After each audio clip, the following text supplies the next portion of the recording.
A bit like Manchester City flag, isn't it, Di? Oh. Oh, there is it. There's the flag. Why don't we get one of them flags and stick them up here? There it is with the crest. Tea leaf one of them, stick it up in the studio. Quick! We wrap her in the flag. No sexist comments allowed. If we dribble on the bloody silver benches. There's no allowance for human nature in your psyche, is there, Di?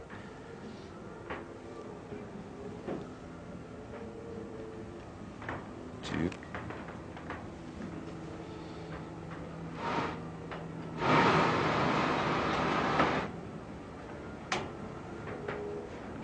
Is it? Yes, A bit like this. Overcast.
Da, da, da, da.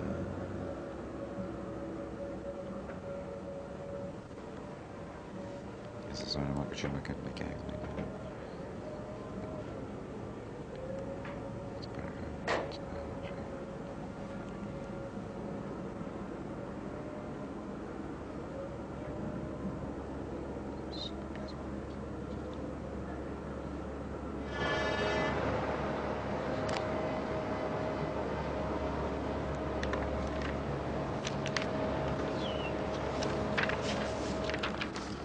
What's that? Oh yeah, wonder what that's doing here.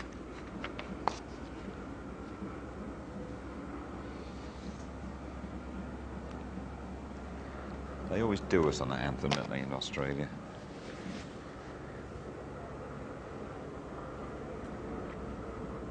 Oh, there's quite a few British flags there.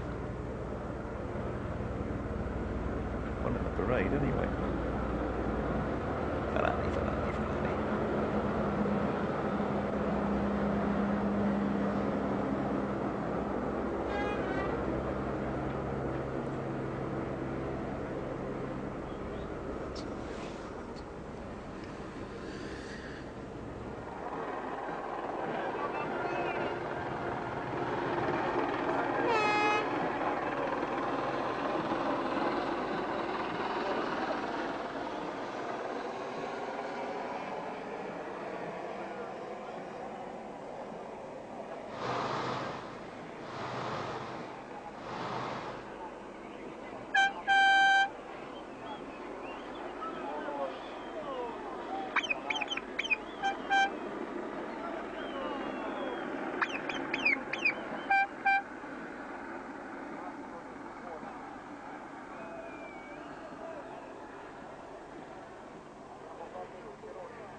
Jim? Is Jim there? Hello? Jim Rosenthal, this is James. Can you hear me? Probably not, mate. Jim? Yeah, who's that? It's James. Hi, James. Massimo Trebi. Yeah, thanks ever so much, James. You got it already? Thanks for that, mate. Have a good one over there. Cheers.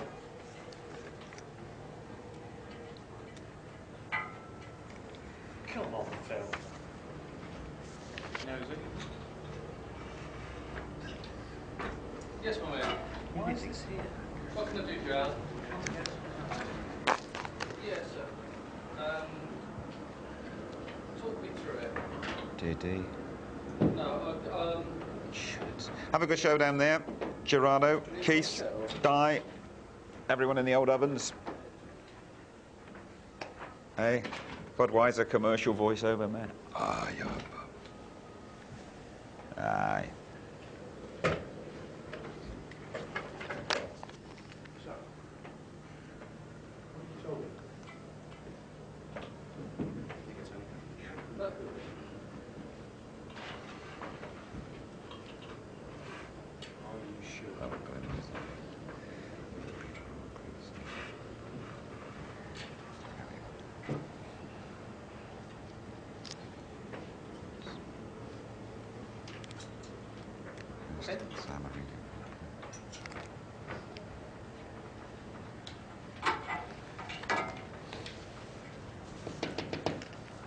Possibly.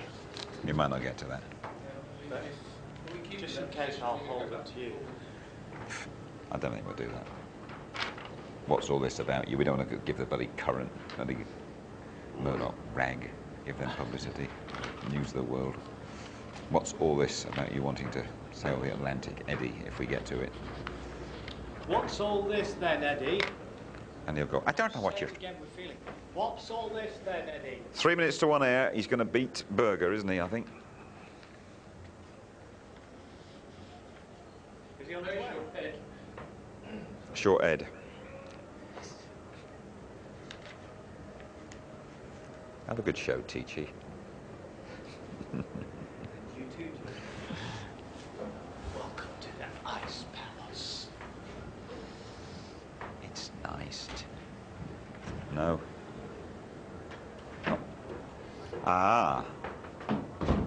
Giselle. Giselle. Giselle, you're No here. way. Eddie, if you could just wait over there. Eddie. Giselle's on.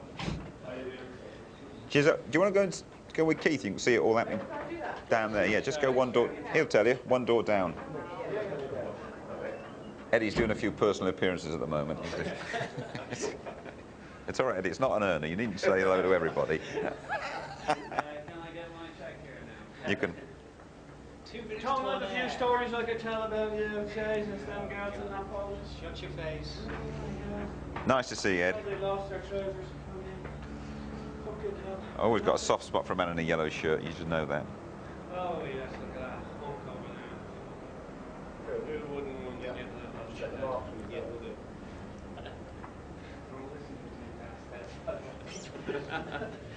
How are you? What happened to Oxford yesterday? They tugged around. Wait, lost again, mate. What about your sky blues? Are they? You sure you got? Be safe with everyone else sticking themselves. Yeah, that's true. Your man is not a dad yet, is he, Eddie? Who? Heinz Harold Frenson. He's not. No. Tanya, no. That's, well, feet. Guys, do you want to tell First thing, Am I sitting up high Eddie, enough, yeah? you're lovely. I'm sorry you're a bit far away from us, but first thing, Silverstone. That's the, and we'll get on to all sorts of other things, you know. But it fits quite nicely for us to. That's the first thing I'll ask you about. Like what? Well, What's happening? Early, you know, very early and home ground, I've been whatever. Hang on, before we get on to that. He's been. Do you like that? Can I come and work for you as a designer? That's what I'm going to ask. You are.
Michael Schumacher is coming through to win for the first time the Australian Grand Prix in wonderful style. A great sight. Schumacher wins. Fist out. Victory salute. Michael Schumacher wins in Brazil. 2 races, 2 wins.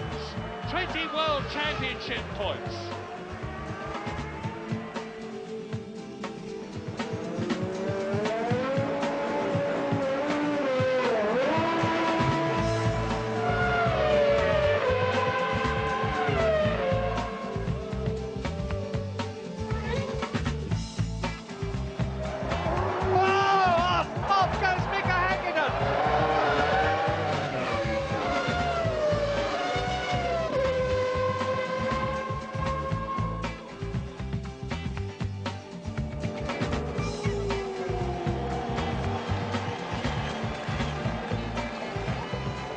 Two back-to-back away victories today. It's a big home fixture. These fans are knowledgeable, passionate and very fair-minded. They don't care who wins, as long as it's Ferrari. Hello there, welcome to Imola, the start of the European Grand Prix season. Dry but overcast for the San Marino Grand Prix. Next stop we go to the British at Silverstone. That's very much home territory for our guest tonight, Eddie Jordan, this afternoon, alongside Tony Jardine. What are your feelings about racing so early at Silverstone? Well, the weather is probably the key factor. We're used to July, and it's a shame in some respect that July has changed, but at least it's in a holiday period. It gives all those marauding Irish Jordan fans the possibility to come to Could be Silverstone. scraping ice off the windscreen, though, couldn't we? We could be, but you know, I think the way fortunes normally favour Formula One, if it's perhaps to continue in the same way, we probably have an Indian summer and it's Easter time. But anyway, whatever happens, whether it's a wet race, dry race, it's going to be exciting, and there's a huge number of British fans who will want to turn up. There's absolutely no doubt if it was on Christmas Day, they'd still turn up. Right. It's a huge event. How about your man, Heinz-Harald Frentzen? When we signed off in Brazil, we said, well, by the time we get to Italy, he's going to be a dad. What's happened there? I think they've got their numbers wrong. And I'm not sure he'd make a great race engineer, but thankfully he's making a very good race driver. And I think they had a little miscalculation of a number. Okay. How the doctors and Tanya, but these things happen. I remember our own first child. Zoe, I mean, she, I think, was 3 weeks late, and invariably that's happened. And I think the euphoria, the media has built it up, and he's been looking for this child for such a long time, and he's very excited about it, and now he's hoping it waits till he gets back home tomorrow. Has he got his mind on the job today? Well, he qualified 6th. It was the best he could do in the car that we gave him. We sort of not altogether happy with that happened because we thought we could qualify 5th with him, or even 4th. But to be in the top 3 rows, you have to be really on the case. So I think he's pretty focused on what he needs to do, and then other activities or fatherhood will remain until he gets home. Right then, Tony, let's just have a look at qualifying, shall we? It really came to the boil over the last 10 minutes, didn't it? But earlier on, it looked as though Mika Häkkinen was going to have it all to himself. Yeah, it did. I mean, he'd taken the provisional pole position off David Coulthard, but it was a great performance from Häkkinen, and he went out there. He went actually 6/10 faster than David Coulthard. You just watch the guy attack, particularly over the curbs that have been his downfall in the race in 1999 after just 17 laps, locking up the left front. Look at that, grass, curbs, everything. Amazing confidence, and that's where the accident happened last year. And he then went into provisional pole position, but you know, Ferrari were about to come back out with Michael Schumacher, who'd gone into 2nd place at that stage and split the McLarens. All the Ferrari fans, these tifosi here, were desperate to see the prancing horse on pole, and it looked right at the end of the session as though Schumacher had done it. Yeah, I mean, it did indeed, but I mean, it's about 33 seconds to go, and it was a blistering lap from the Ferrari, just showing that they've got a good car for qualifying and for the racing. The aerodynamics, the power of the engine, or during testing, Schumacher, had said, I feel pole position coming on. And he kept saying, I want this for the tifosi. But, you know, it didn't quite happen, because while he was doing that, out from the pit lane was going Mika Häkkinen again. David Coulthard was out there as well. And in the 61st minute of the hour of qualifying, Häkkinen did it. It was already an exciting session to watch because the guys were on the limit, but Häkkinen went out, and there we are. This, he said, I was on the absolute limit. I was really going for it, pedal to the metal. I couldn't have done any more, and you could just see, look at the locking up there, and look how much grass he chewed there. But watch this, as he tries to get the power down, and the car snakes away, and he just sneaks in and takes his 3rd consecutive pole. And of course, that dispirited Ferrari, and the Tifosi crammed into this place. It was great. You could hear the groans almost from here. But another pole for McLaren. That's right, and that is 3 out of 3 for Hakkinen, 24th of his career. It means he overtakes Michael Schumacher. But let's have a look at Rubens Barrichello, who is right behind him. And Imola, always a very emotional place for the Brazilian. Well, I'm afraid so, yes, and Eddie knows all about that black weekend of '94, Roland Ratzenberger, and of course his mentor, Rubens' mentor, Ayrton Senna, was killed. And Rubens was back at home in Cambridge when the whole thing unfolded, and he saw his mate sadly being killed. But I think he's got through the nightmare, the haunting of this place. He got 3rd last year, and you're seeing that lovely smooth performance. Many have compared him to Jackie Stewart in the smoothness, the way he drives. But I think he's over that now, hopefully, anyway.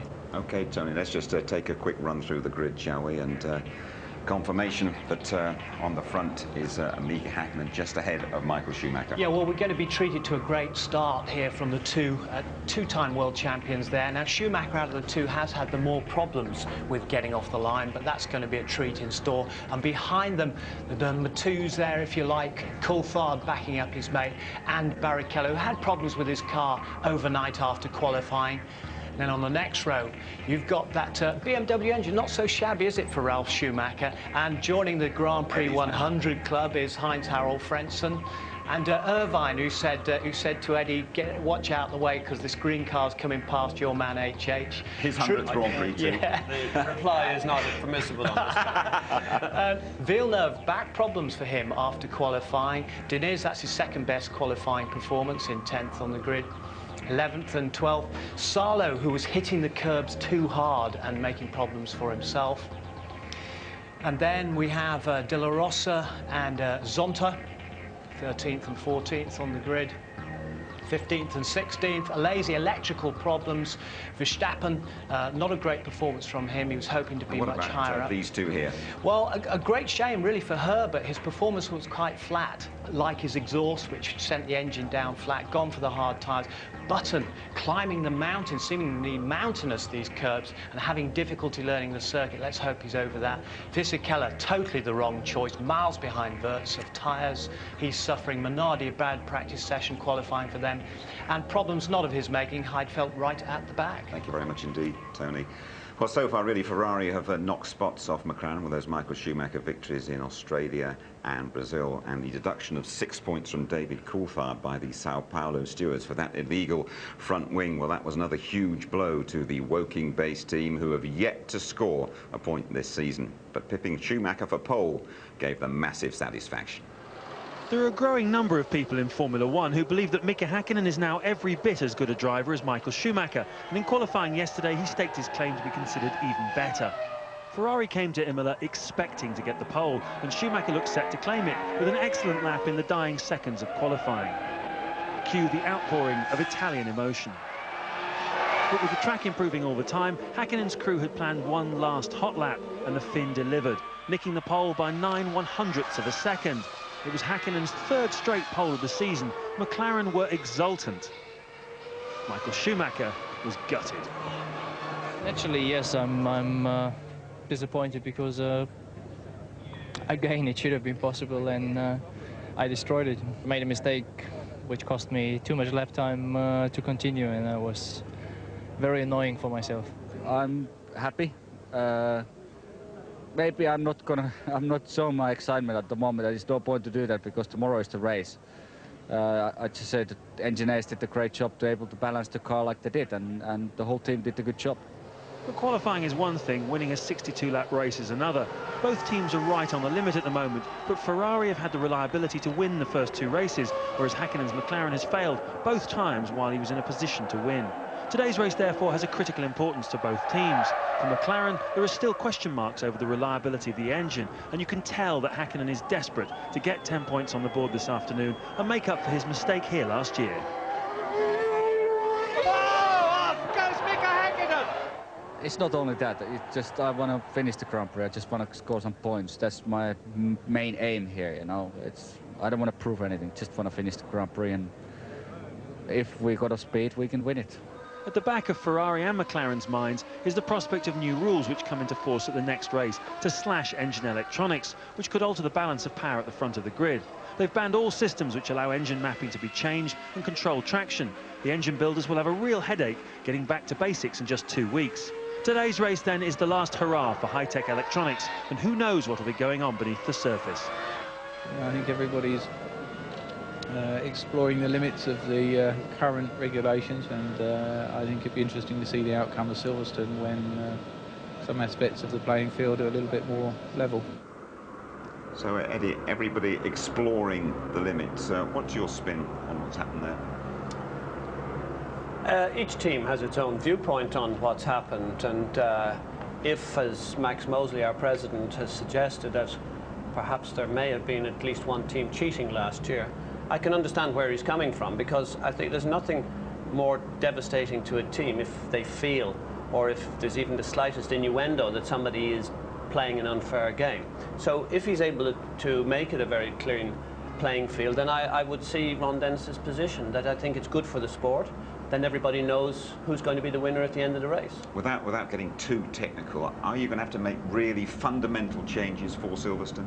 Oh no, make no mistake, the changes that we've been demanded or need to do are very far wide-ranging, and they're huge, and particularly our position with Honda, they have a lot of work. I know they've been 24 hours a day trying to map and remap the engines, because if you like, the electronics have gone so far and so technical and so clever in what they're able to do with these things. To come back to basic means that a lot of the engine performances will change. Right.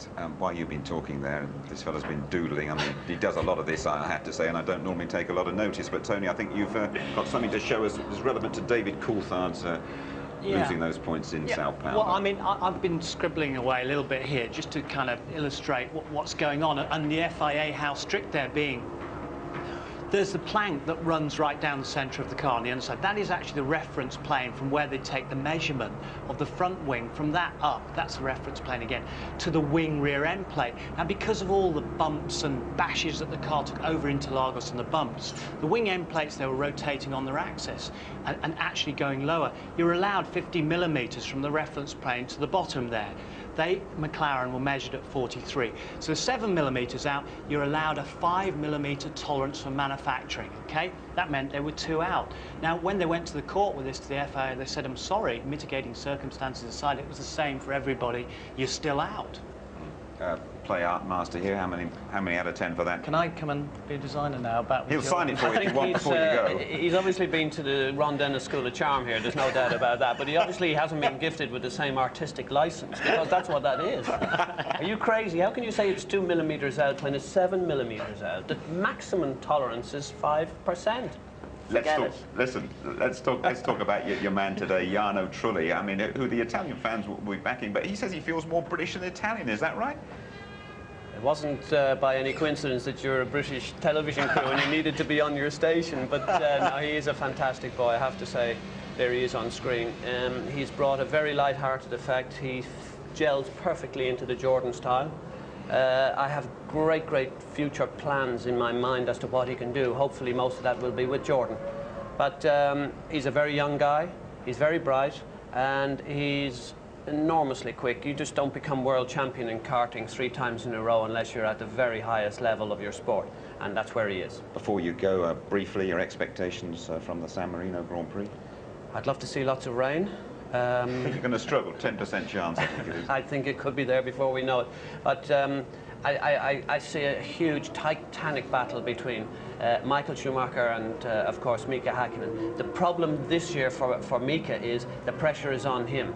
Michael can afford to finish second. Mika must win the races now. He cannot afford to be beaten any longer. If they're the 2 protagonists for the championships, and I'm not ruling ourselves out of that, of course, but it will be a huge battle, and I think this battle can start here to be a very exciting race. Thanks very much, Eddie. We always appreciate you coming over here, and there's the sound of the cars. It's, just under half an hour to the start. I know you've got to get back. Thanks as always. It's a great pleasure. Thank you.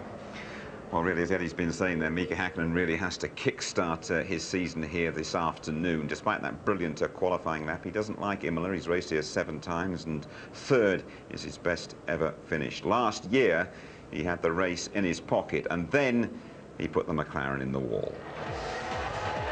Go! Good start by Mika Häkkinen. Frentzen dives out from the pack.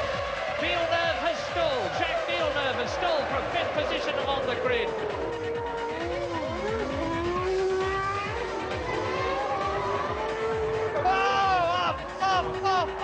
Off goes Mika Häkkinen.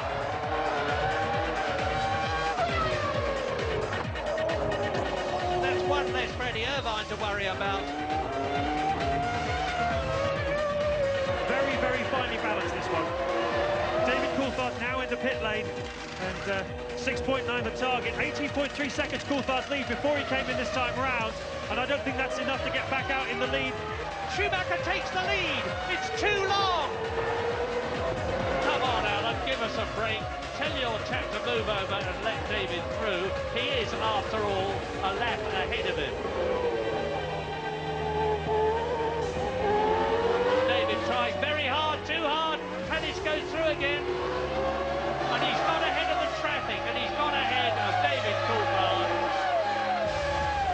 And out goes Eddie Irvine. Fist aloft, a gesture of victory, a wonderful win for Michael Schumacher and Ferrari, and the Ferrari team are justifiably absolutely euphoric.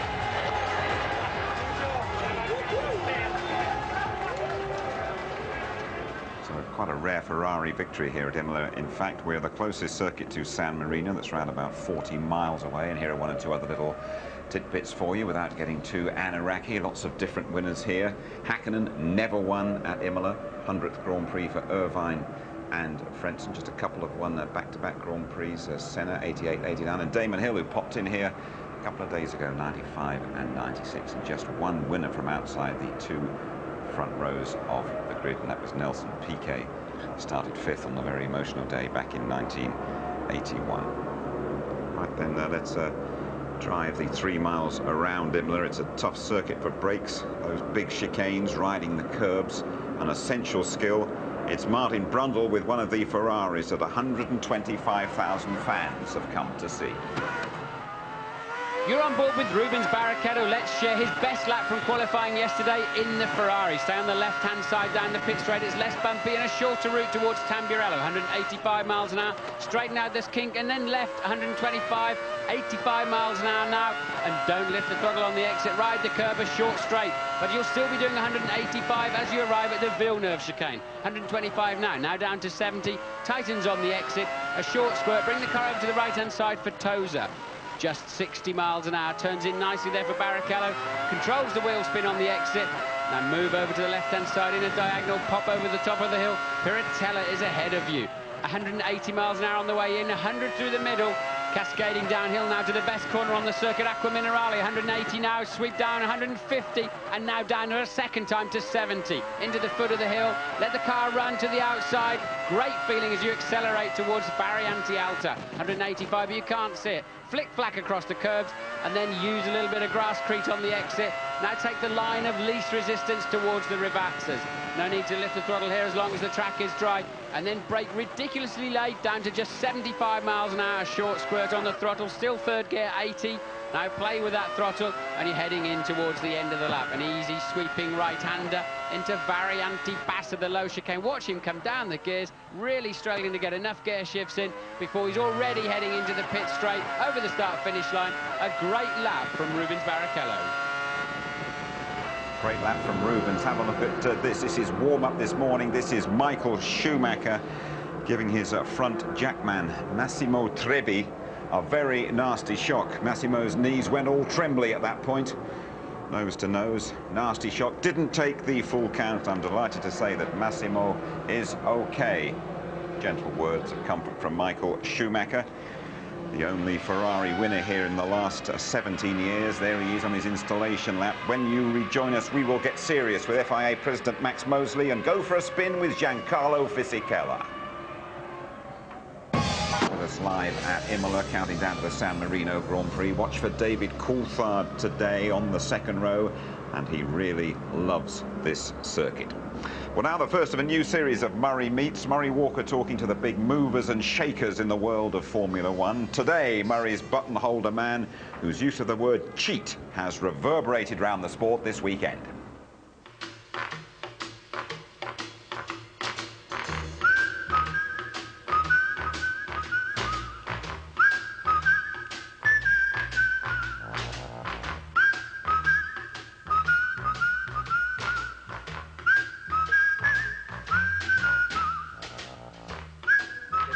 Nine years ago, Englishman Max Mosley was elected to the most powerful job in international motorsport, the president of the FIA, the governing body.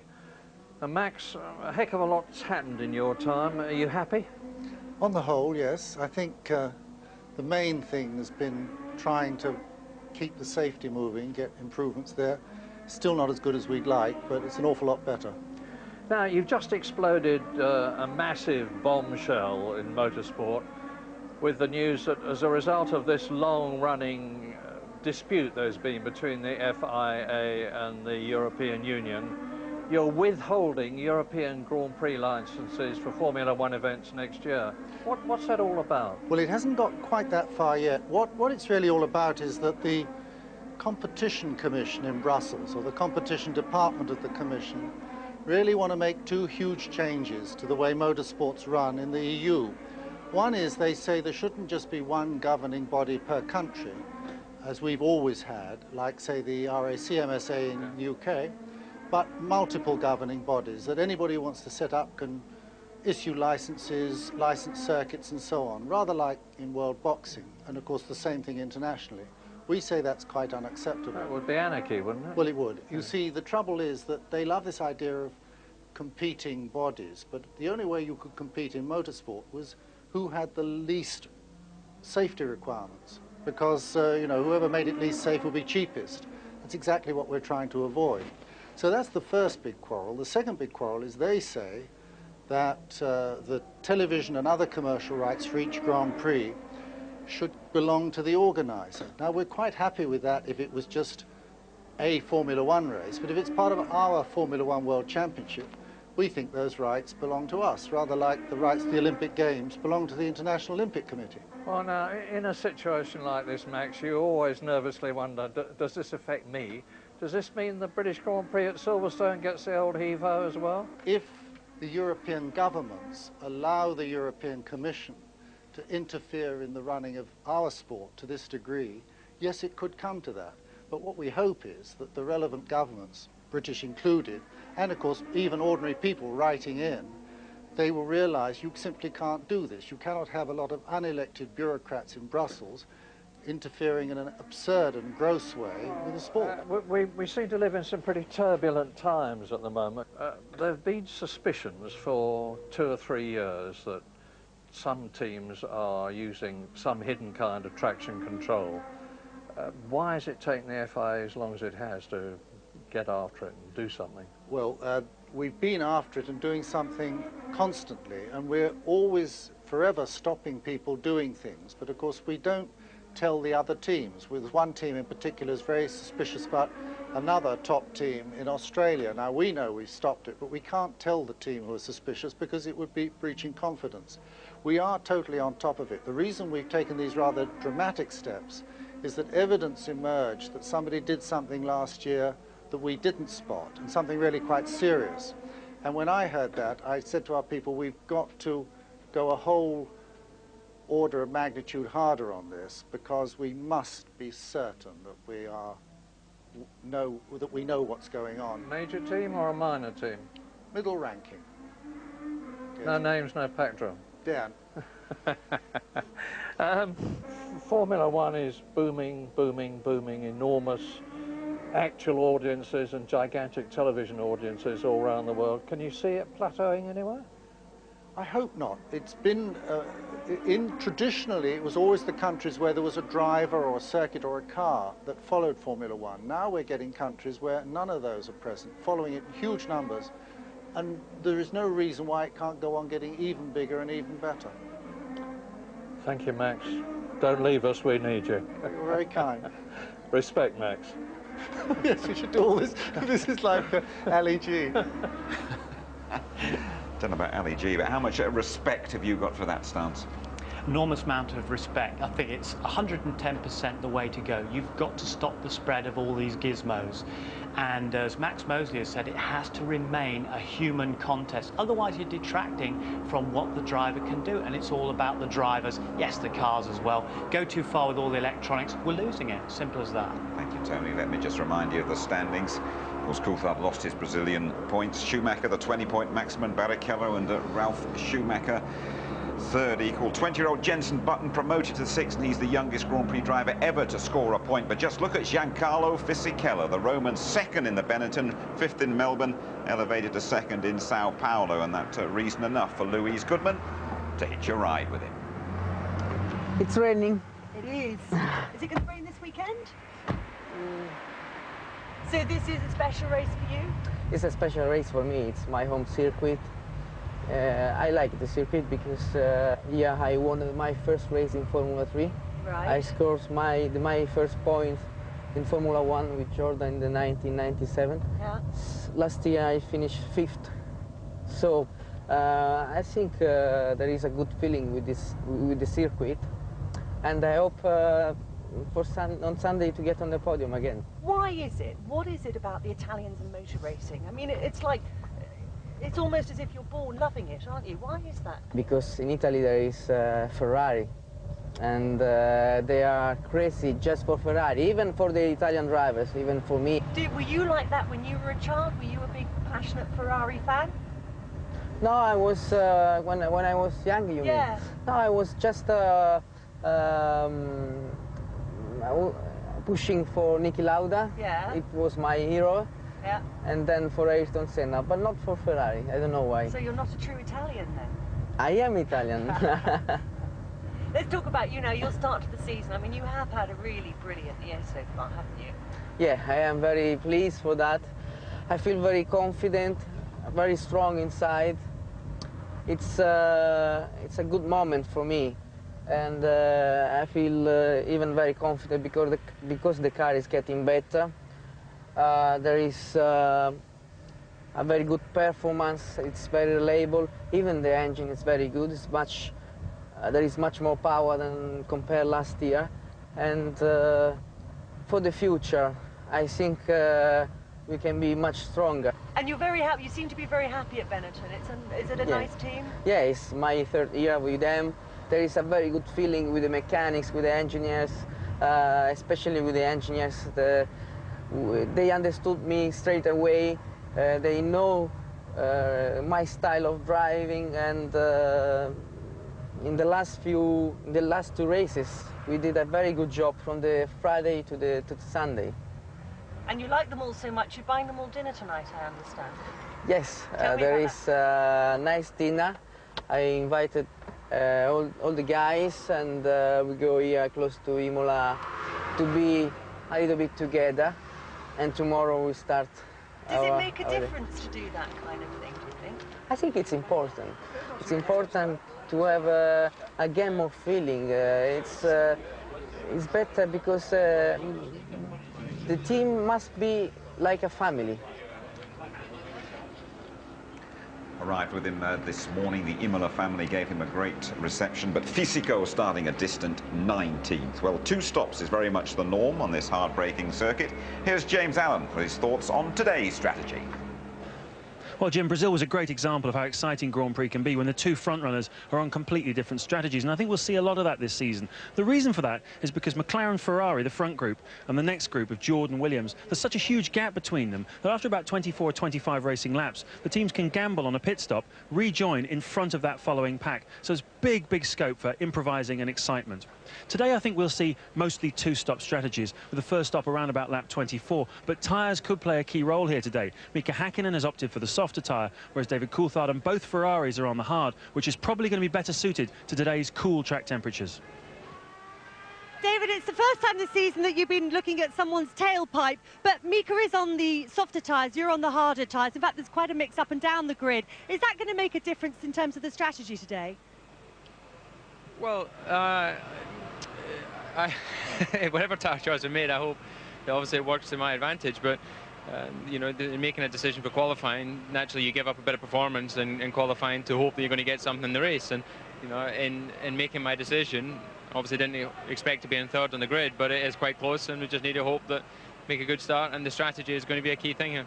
It's the nature of the business to push the regulations right to the limit.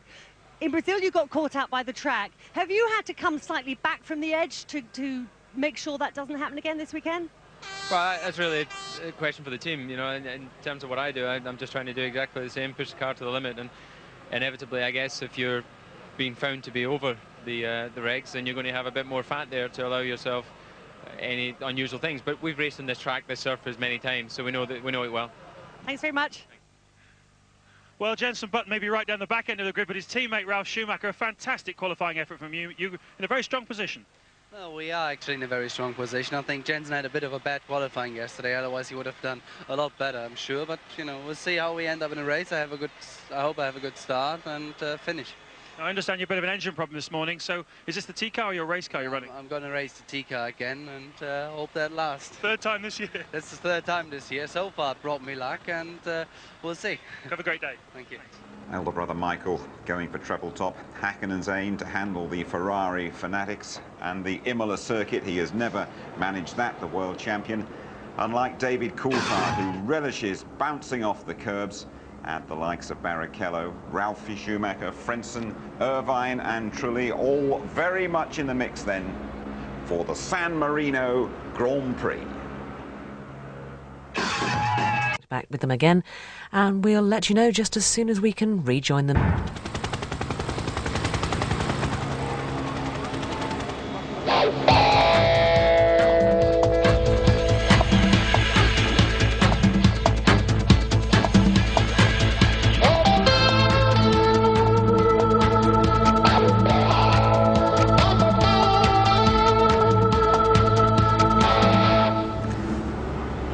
You're back with us on a cloudy spring day in northern Italy for the San Marino Grand Prix. There is massive enthusiasm for the Ferrari cause around Imola. Let's join Martin Brundle and first of all Murray Walker. Hi Murray.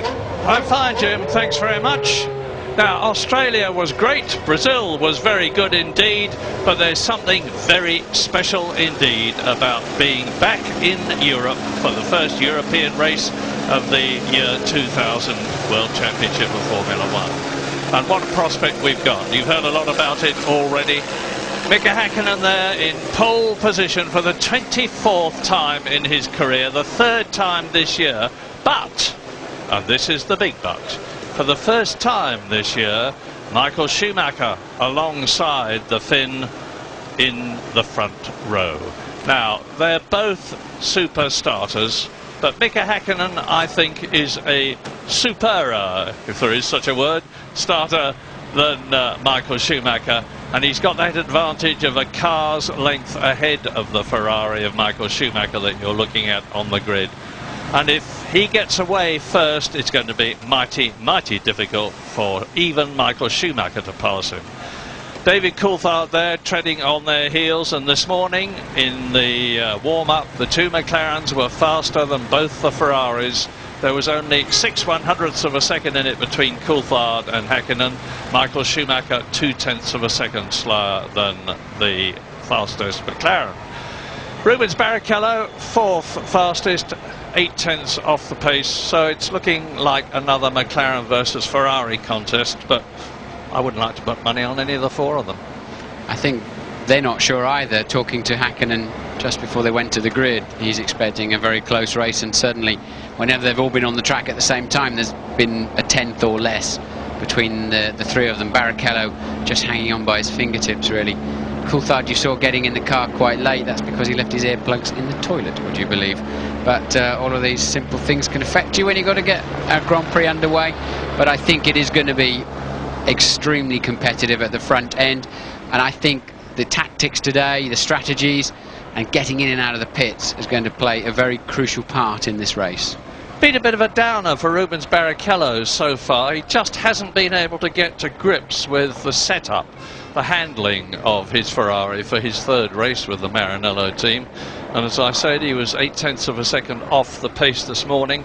My man of qualifying, really, in spite of Mika Häkkinen's absolutely sensational lap, was Ralf Schumacher in that Williams BMW, 5th fastest on the grid. And this is from an engine that I think BMW have deliberately been downplaying in terms of its effect and advanced technology, because it did extremely well, of course, in the first race of the year, 3rd place in its first Grand Prix in Australia, and Ralf Schumacher, who took that 3rd place, was in 5th position in Brazil.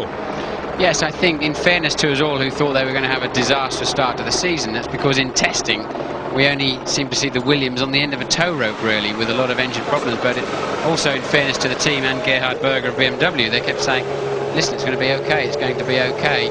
And sure enough it is. I think that must have been quite an explosive engine in terms of performance that they put in for Ralf yesterday, because I don't think anybody, there's Gerhard Berger now, the head of competition at BMW, an old sparring partner of mine, but I don't think they even expected to be quite this far up the grid. There is Ralf Schumacher. His teammate Jenson Button down at 18th place on the grid. He had all sorts of problems, hydraulic and other.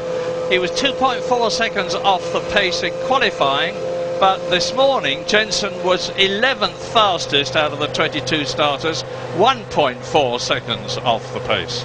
I just watched Michael Schumacher do a practice start at the end of the pit lane, and there was virtually 0 wheel spin as he took off. They really have got some clever electronics on these cars, and apparently and allegedly they're all going to disappear for Silverstone, the next Grand Prix. Definitely. So that's going to give them a lot of the teams quite a headache as they head off to the British. And while I mentioned the British Grand Prix, the tickets are now sold out for Sunday, 2 weeks today, but apparently you can still go and watch on the Friday and Saturday. So away they go on the formation lap into the first left-handed chicane, left and right at the Tamburello, and left on the grid is Nick Heidfeld, and he was starting last in the Prost. They've really not done very well here, any more than they've done well at the other 2 races. They're very late in their development. And so this is the Villeneuve chicane and up to Tosa. Yes, well, of course, if you stall on the line, you have to go to the back of the grid, and as you've already pointed out, Murray, he can't find neutral. That's his problem. They've got the back jacked up and he can't get it into neutral. They can drop him off the jack, but when he gets around to the start-finish line. But the rules, because he was at the back of the grid anyway, what he mustn't do, if the light procedure started when he gets around to the grid, he has to go in the pit lane. He must not cruise up to the back of the grid and join in just when he pleases. So there are still regulations applying to Heidfeld, even though, in fact, you can see now they're pulling him back down the grid and they'll push him in the end of the pit lane. This is the man who was the European Formula 3000 champion last year, and here we are at the Variante Alta. This is where they start to drop downhill to the double 90-degree left at the Rivazza, which they approach at 185 miles an hour. We're with Rubens Barrichello at the moment, David Coulthard's McLaren in front of him. So it's the silver McLaren Mercedes leading the field, Mika Häkkinen, then the scarlet Ferrari of Michael Schumacher. The silver McLaren in front of us there is David Coulthard, and we are back again with Rubens Barrichello. Talk on the grid. I don't know if you mentioned it in the programme while I was watching, while I was wandering around the grid itself, but we're talking that it's raining in Milan, and they're expecting rain before the end of this race. Yeah, I hesitated to say that after what I'd said in Brazil. But yes, there was even talk of rain at 2 o'clock, and it's 2 minutes past 2 Italian time at the moment. And certainly a forecast that it's going to rain later today, but how much later, I don't know. Now the left-hand side of the grid, if you did happen to see our onboard lap going around the track here, the left-hand side of the grid is the racing line and should have significantly more grip. So the 2 McLarens are first and third on the grid, 2 Ferraris second and fourth. Theoretically, the McLarens should have a better bite from the track to be getting away into this race. Johnny Herbert in the second Jaguar, 17th on the grid. There's Jenson Button, behind him Alexander Wurz as we go down the grid. Ralf Schumacher, Frentzen, Eddie Irvine in the top Jaguar is 7th on the grid. That's a very good position for him. Johnny Herbert, as ever, has had all the trouble that the Jaguar team have been having, and it's a 62-lap race. It's going to last over an hour and a half, and it's going to be absolutely crucial for the World Championship. Curiously, Michael Schumacher's positioned his Ferrari pointing slightly right. That's it, away they go. Good one, Hakkinen, good one, Schumacher, and Rubens Barrichello is alongside David Coulthard. It looks to me as though he's going ahead, but Michael Schumacher fighting for position, and Barrichello has got ahead of David Coulthard, and that is a real strike for Ferrari. So it's McLaren, Ferrari, Ferrari, McLaren. David Coulthard ducking and diving, and Jacques Villeneuve has come up extremely well from 9th on the grid to 5th in the race. He's in front of both the yellow Jordans, who are fighting each other as they go round the Tosa, the left-hander, and climb up towards the Piratella. So Barrichello, Coulthard, and the rest of them streaming through. Yes, Michael Schumacher slow off the line and was very, very aggressive to Coulthard, and that's eventually put Coulthard behind his teammate too. So Michael sweeping across the racetrack, and into Tosa, the two Jordans very nearly made contact, but Hakkinen out front, pulling away already, and Michael Schumacher, look at the gap back now to Barrichello. That's going to be a headache for Coulthard and the following pack, because there really is very few overtaking opportunities on this racetrack. So Mika Hakkinen has got the advantage at the present moment, and both the Ferrari in the front and the McLaren behind it are pulling away from their teammates. There's a discernible gap developing, and that's Marc Genet going ahead of Johnny Herbert, and Michael Schumacher has actually closed the gap on Mika Hakkinen a bit. Remember what we were saying earlier on as Nick Heidfeld joins the race, what we were saying earlier on about strategy, tyres, the amount of time it takes for fuel is going to be very important in this race. Probably a two-stop strategy for the leading cars, and at the present moment, totally expected, what I expected. Mika Hakkinen got away better than Michael Schumacher. Look at the gap that's developing between them. Rubens Barrichello, followed by David Coulthard, followed by Jacques Villeneuve. Superb start. Then the two Jordans, behind them is Eddie Irvine.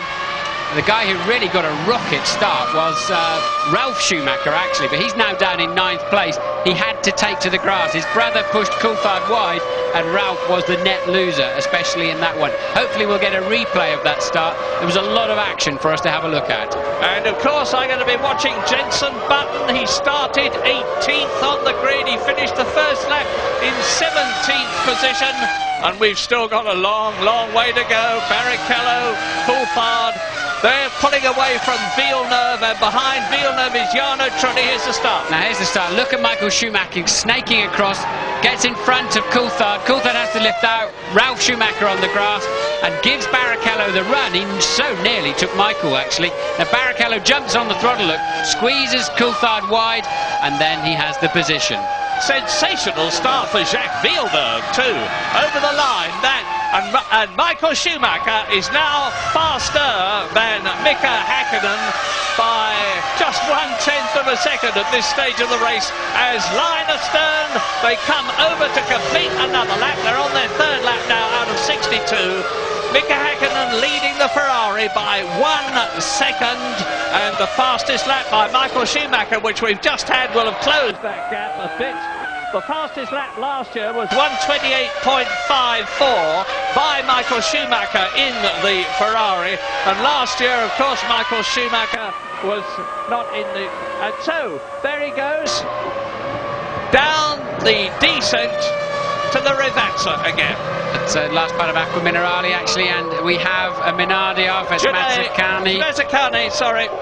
Yeah, Mazzacane off the road. He will have stalled the engine, so he will be out of the race. He cannot rejoin the race. Now, Mika Hakkinen, this is Mazzacane running wide. Let's see which corner that is. It's one of the chicanes. I think it's Villeneuve chicane. He arrived altogether wrong in that one, was never going to make the exit. So that's Mazzacane out of the way. I wonder if he has managed to keep the engine going at all. Yeah, now he's right in the way at the moment. Look at him. He tried to restart, and they must get him off the track. The engine's running. The engine is running. Can you hear it? There he goes. Yep, right, away he goes. Now, lap 4 then. 62-lap race. Still a second between Häkkinen and Schumacher. Here are Barrichello and Coulthard. Then it's Villeneuve and Trulli. Frentzen in the yellow car, Eddie Jordan behind him, then it's Ralf Schumacher, Mika Salo. 11th position is Jos Verstappen. Here are the lead. If you spin your car and the marshals push you out of the way, you are allowed to continue in the race if you were presumed to be in a dangerous position. So Mazzacani will be okay, but he's running plumb last. You're on board with Barrichello. Look, Michael Schumacher, too much wheel spin, realised it, moved across to cut off Coulthard. Barrichello getting a fabulous run right down the outside, and really should have stayed on it there. I think he could have taken Michael too. But this was the good bit, keeping on the gas, squeezing out the competitors. And Mika Häkkinen is replying to Michael Schumacher's challenge now as the McLaren and the Ferrari extend their lead. He's just done the fastest first sector of all. I remind you again that this track, like all the others, split up into 3 sections for timing purposes. And Jacques Villeneuve is holding his 5th position. You're looking now at Frentzen, followed by Irvine, followed by Ralf Schumacher, so that's the Jaguar. Eddie Irvine in 8th position, ahead of the Williams BMW, as through the last chicane, just before the start and finish straight, go the 2 leaders, and it's getting mighty close at the back. Slow Jordan there, whether he'd just made a mistake and got shuffled to the outside, or whether he's got some kind of problem. Let's see Irvine and Ralf Schumacher through. We're missing a Jordan. Here we go now. Locks a wheel, runs wide, maybe he just lost track position, so we'll watch to see. No, Frentzen is in the pits. Heinz-Harald Frentzen in the pits. Well, I think that Rubens Barrichello is holding David Coulthard up, because there's a gap developing all the time. There's 7 seconds now between them as Heinz-Harald Frentzen sits in the pit lane. I'm looking down to see if I can see him. Sadly, yes I can. I can just see him sitting in the Jordan. As there goes Pedro de la Rosa, and Frentzen is getting out of the car, so he is retiring from the San Marino Grand Prix. Tough luck for Jordan, because they'd worked their way up to 3rd with Williams. There he is, worked their way up to 3rd with Williams in the Constructors' Championship as a result of their success in Brazil. 3rd and 4th places there to Frentzen and Trulli. Mika Häkkinen leads, Michael Schumacher 2nd. Look at that gap, look at it now, that's Barrichello. Then there's Coulthard, then there's that long gap to Villeneuve. Behind Villeneuve is Trulli, so up into 7th place has gone Eddie Irvine. There's Ralf Schumacher in 8th position. Behind him is Mika Salo. Behind Mika Salo is Jos Verstappen. So one of the arrows is up into 10th position, and Michael Schumacher is increasing his speed. New fastest lap, 1:28.9. That's just 0.4 of a second off last year's lap, the fastest lap, which was put up by Michael Schumacher as well, as we look down a clear track.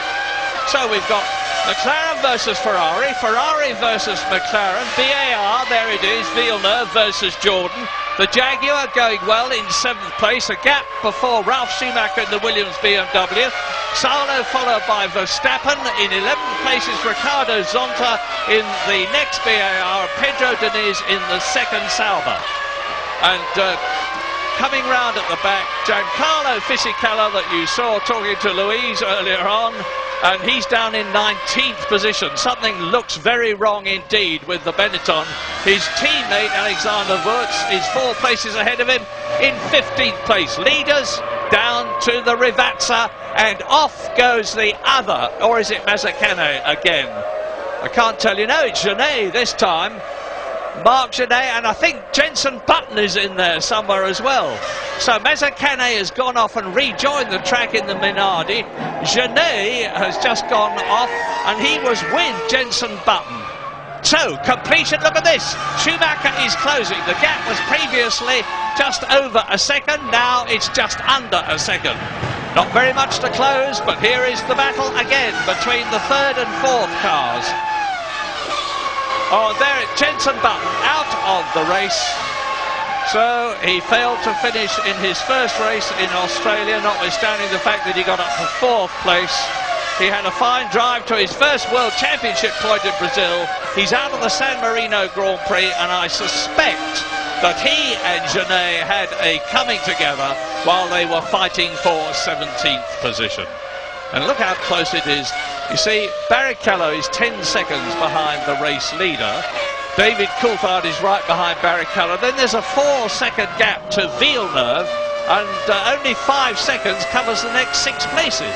There's really only one place to overtake around here. It's a few corners time down into Rivazza, but you've got to be super committed, and the other guy's really got to know you're coming and accept the fact, otherwise he'll turn in on you. So Coulthard, he really critical stage of the race for him. It's way too early to start changing your pit stop strategy to try and ease him past this Ferrari, but David left himself a little bit of a gap a couple of laps ago and immediately came back at Barrichello over half a second faster. Louise is with Frentzen. Heinz Harald, first man out of the race, tell us why. Well, I had a gear shift select problem. I was stuck in 6th gear and I couldn't shift down anymore, and I had to come into the pits. There was no chance, really. It's been a bit of a problem for Jordan so far this year, the gearbox, isn't it? It's taken you a while to get on top of it. Well, certainly we have some difficulties, but the problem we had in Melbourne had nothing to do with the problem today. And in Melbourne it was just a hydraulic leak, well, just caused by an exhaust temperature to melt the hydraulic pipe, which was a problem only with mounting the thing. But here we have, for the first time, something. We have to look first, to be honest. I don't know what is the problem here. Well, bad luck for today, but good luck with the birth of your new child. Well, you watch Rubens Barrichello in 3rd position with David Coulthard behind him.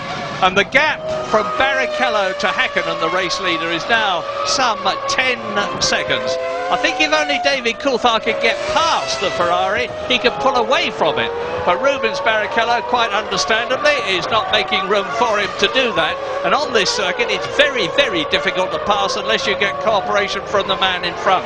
That may be all right if you're coming up to lap someone, but if you're fighting for track position the way Barrichello is, there is no way you're going to move. While Heinz-Harald Frentzen was talking to Louise, you probably saw the replay of Jenson Button's incident. His engine blew up and he drove off the racetrack. Genet spun on the oil of that broken BMW engine just behind him. So not a mistake there by Jenson Button. It looked like a mechanical failure in the engine department. It looks to me as though the race is just settling down a bit. Remember that Mika Häkkinen has got the pressure on him. He hasn't scored in Australia, he hasn't scored in Brazil. Michael Schumacher won both races. He's got 20 points in his pocket, whereas Häkkinen has got none. Michael Schumacher can afford to settle for 2nd place, and he will be keeping Häkkinen under pressure all the time. Mika has got to stay cool, get his lines right, make sure he brakes in the right places, accelerates in the right places, takes the tail enders at the right time, hopefully so that he can put one between himself and Michael Schumacher. That's Barrichello and Coulthard 3rd and 4th. And the gap is increasing now, something like half a second a lap between Häkkinen, who is leading, and Barrichello, who is in 3rd place, and therefore Coulthard, who is in 4th place. 5th is Villeneuve, 6th is Trulli, 7th is Irvine, 8th is Ralf Schumacher, 9th is Mika Salo, top 10, Jos Verstappen. And news from James Allen in the pits. Yeah, just looking at the figures here, the lap times, that kind of thing, trying to work out what everybody's doing. It looks to me obviously as though Häkkinen and Michael Schumacher are on the same strategy, and their lap times very much consistent with a 2-stopper, expecting them to come in sometime around lap 24 to 26. And obviously the timing of those stops is going to be critical. You might see one of them running a little bit longer than the other. Behind them, however, Rubens Barrichello is being dropped about a second a lap, and that too consistent with a guy who's got a bit more fuel on board, which is what Michael Schumacher did here last year. He started with a 1-stop fuel load, and I think that's what Rubens is doing. The critical point in this race then, guys, is going to be the mid-phase between lap 32 and 45, when the 2-stoppers start coming in again. That's when Rubens is going to have to play his role to help Michael get back out in front of Häkkinen. Häkkinen has just done 2 consecutive fastest laps of the race. He's now down to 128.2 and edging away from Michael 3 or 4 tenths per lap. Mika is very happy that he went for the softer tyre yesterday. He was looking at the sky. We were all a bit chilly, wearing a jacket down there in the paddock earlier on. And he said, I've got the right tyres. I'm really excited about this afternoon. I think I've made the right choice, because it's nowhere near as warm as we all expected yesterday. I'm not going to be very popular for what I'm about to say, but there's little doubt in my mind that the first 2 races of the year were lost by McLaren rather than won by Ferrari. Yes, Ferrari won, and they won nobly by finishing, and the McLarens didn't. But the McLarens were handling beautifully, they were quicker. Remember, Häkkinen had the lead, and that's what he's got now. And if this car is reliable, I think Mika Häkkinen, even at this early stage of the race, where on lap 10 out of 62, is looking very strong for his first victory and 10 points of the year. But he's coming up now to Mazzacane, the man we saw go off earlier on. I expect the Argentine driver will be keeping his eye on the mirrors very carefully. If he's not and he holds Mika Häkkinen up, this could be Michael Schumacher's opportunity to close up on the McLaren. The gap between them now is 1.6 seconds. There is Pedro Diniz, and going through on the inside to take Pedro de la Rosa is Jean Alesi in the Prost. He's moved up to 12th position, and Häkkinen is past Mazzacane, who tours almost on the left in order to allow Michael Schumacher to get past as well. And lap 11, 51 to go, we're going for a break.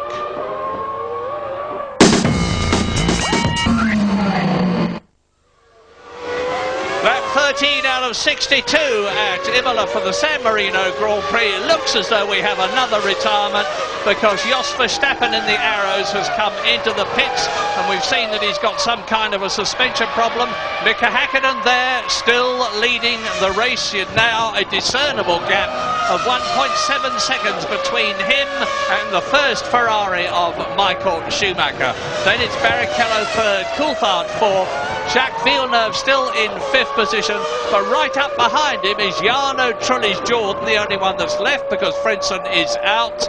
Eddie Irvine is running in the Jaguar in 7th place, ahead of Ralf Schumacher, who started 5th and is down to 8th. Mika Salo is 9th, Zonta is 10th, and Louise Goodman has news. I'm standing here with Jenson Button, actually, Murray. Jenson, we saw you off into the gravel trap earlier. Was there a problem with the car, or was it a mistake? And as I turned into the left part of the second chicane, it just locked, the rear wheels just locked, loads of smoke out the back. It felt like an engine failure, but I'm not going to say anything too much yet. But there you go. You don't seem really to have got to grips with this track. You've not had a really good weekend, have you? This morning it actually got a lot better. I was 11th in practice this morning, and I think we were looking good for the race. We had a good setup for pit stops, I think, and I was in a good position then for a good result. But there you go, it happens. Silverstone next up, we'll see you there. Oh yes.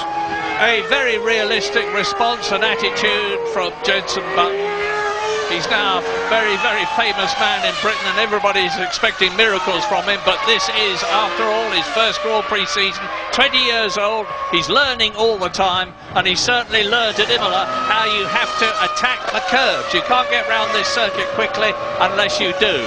Mika Häkkinen, that you're watching, is of course a master of this. He was saying yesterday that you've got to get the curbs absolutely right. That's Barrichello third, David Coulthard fourth, still very close to each other.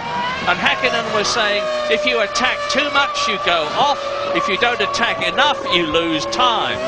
So he is certainly gaining time. He's nearly 2 seconds ahead of Michael Schumacher now. They're lapping about 0.3 of a second differently, with Häkkinen the faster. But it's still McLaren, Ferrari, Ferrari, McLaren. The BAR of Jacques Villeneuve in 5th position. And look at Mika Häkkinen, the way he's throwing that McLaren about. Yeah, well, it's exactly what you were just talking about, and certainly Jenson didn't get hooked up on those curbs, and as you rightly said, it really is a question of attack and be very, very aggressive, but know the limit. Let the car fly a little bit, but be ready for when it lands, and it is really quite an art around this racetrack. And Coulthard needs to pass that Ferrari, otherwise his afternoon is wrecked. Yeah, Coulthard is close enough to Barrichello, of course, for the pit stop to make all the difference. This is Barrichello that we're riding with now, and right up close behind us there is the McLaren. But Mika Häkkinen is looking better and better all the time in comparison with Michael Schumacher in terms of relative positions at pit stops. If Häkkinen comes in before Schumacher, of course Schumacher will pass, but if the Finn's pit stop turns out to be the quicker. It could be very, very close indeed for the lead when Michael Schumacher rejoins. Now we're on lap 15 out of 62 at the present moment. If they're both on two-stop strategies, which we believe they are, they'll be coming in about 9 laps time, and you can expect a stop of round about 8 seconds. When I say stop, I mean with the car stationary. They're going to lose a lot more time than that, of course, going into the pit lane and slowing down. There is now a maximum speed of 80 kilometres an hour in the pit lane on race day. That is very slow indeed. But at Silverstone, remember, when they've got to have new electronic systems in their cars, the drivers are going to be in charge of slowing down. At the present moment, they press a button and it's done electronically.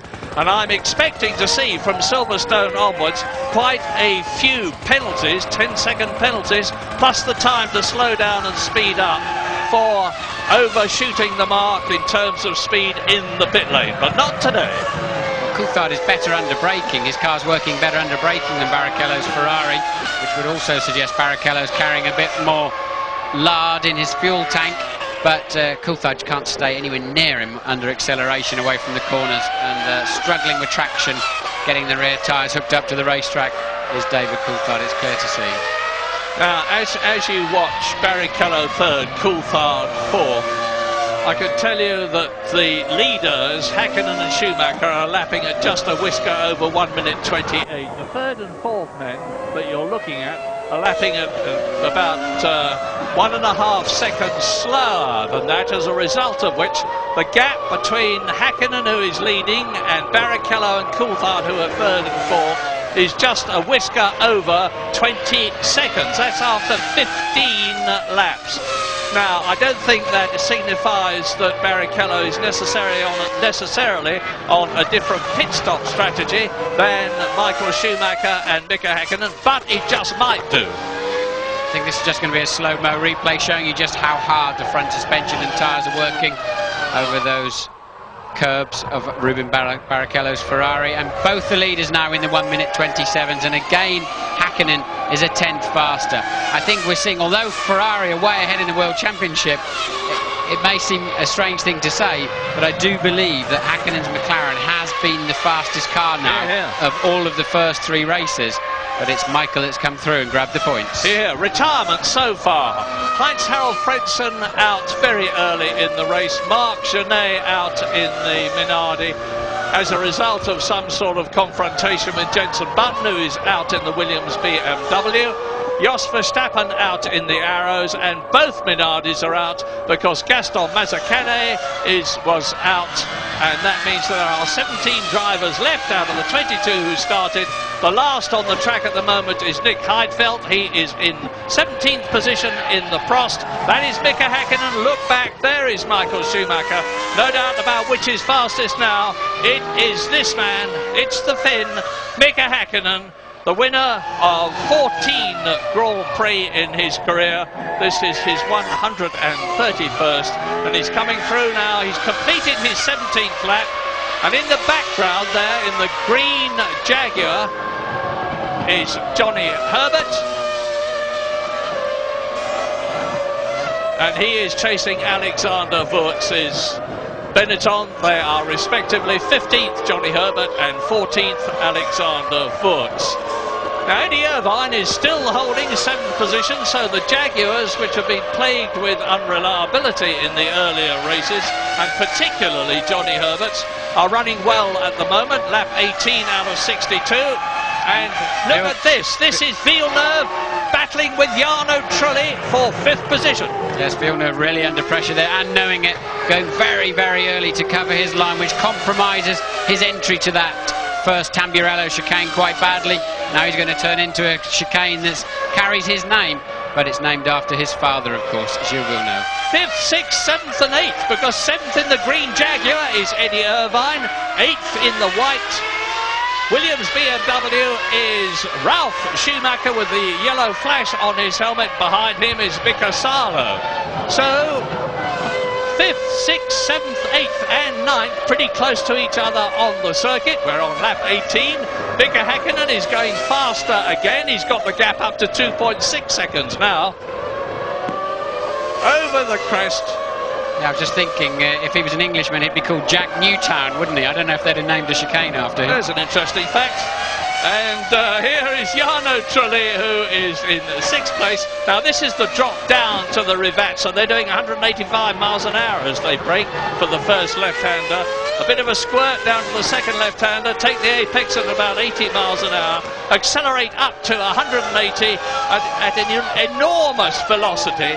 And Jarno Trulli, the man that Eddie Jordan was talking about so confidently and with such praise, and we're riding with now as we go into the start and finish straight, up towards the Tamburello at 175 miles an hour, back off a bit for the left, right again, accelerate up to 135 miles an hour, now 185 miles an hour to the second chicane at Villeneuve, right, left, right, hard on the brakes, 80 miles an hour for one of the most acute corners on the circuit, Tosa, and this is where the circuit starts to climb, up towards the Piratella.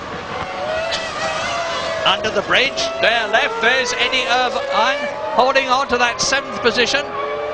And the times, obviously, actually Eddie Irvine is catching Jarno Trulli. He's got the gap down to 0.6 of a second.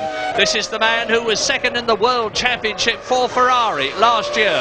Won 4 races for the Maranello concern, Barrichello and David Coulthard. And they are closing up on Mazzacane, who will move over again. There's Mazzacane having rejoined the race, as has Jos Verstappen in the Arrow, so we're back to 19 runners now. And not only back to 19 runners, but back to going away from Imola for a little while, if you follow me. 1/3 of the way through the San Marino Grand Prix. We are now on lap 22 out of 62 as you look at Villeneuve, followed by Trulli and Irvine. Irvine's got some kind of problem. The shot before was Irvine behind Salo, so Irvine coming up the hill there, looks like he ran out of gear shiftability or something like that. So Eddie Irvine slipping back down now to at least 9th position. Well, we believe the Jaguar to be pretty quick given the opportunity, but it hasn't had much opportunity because it's had so much unreliability this year. Johnny Herbert is in 14th position. You've just seen Eddie Irvine lose at least 1 place with Ralf Schumacher going past in the Williams. He is now in 7th position. Salo has passed Irvine, who is dropping down through the field. He's only got Zonta 6 seconds behind him now, and if he's got a problem, he's going to slip back down and down the field and probably come into the pits. Rubens Barrichello in the Ferrari, hanging on 3rd position ahead of David Coulthard. David Coulthard, of course, who won here in 1998, finished 2nd here last year to Michael Schumacher. And the German is 3.3 seconds behind Mika Häkkinen.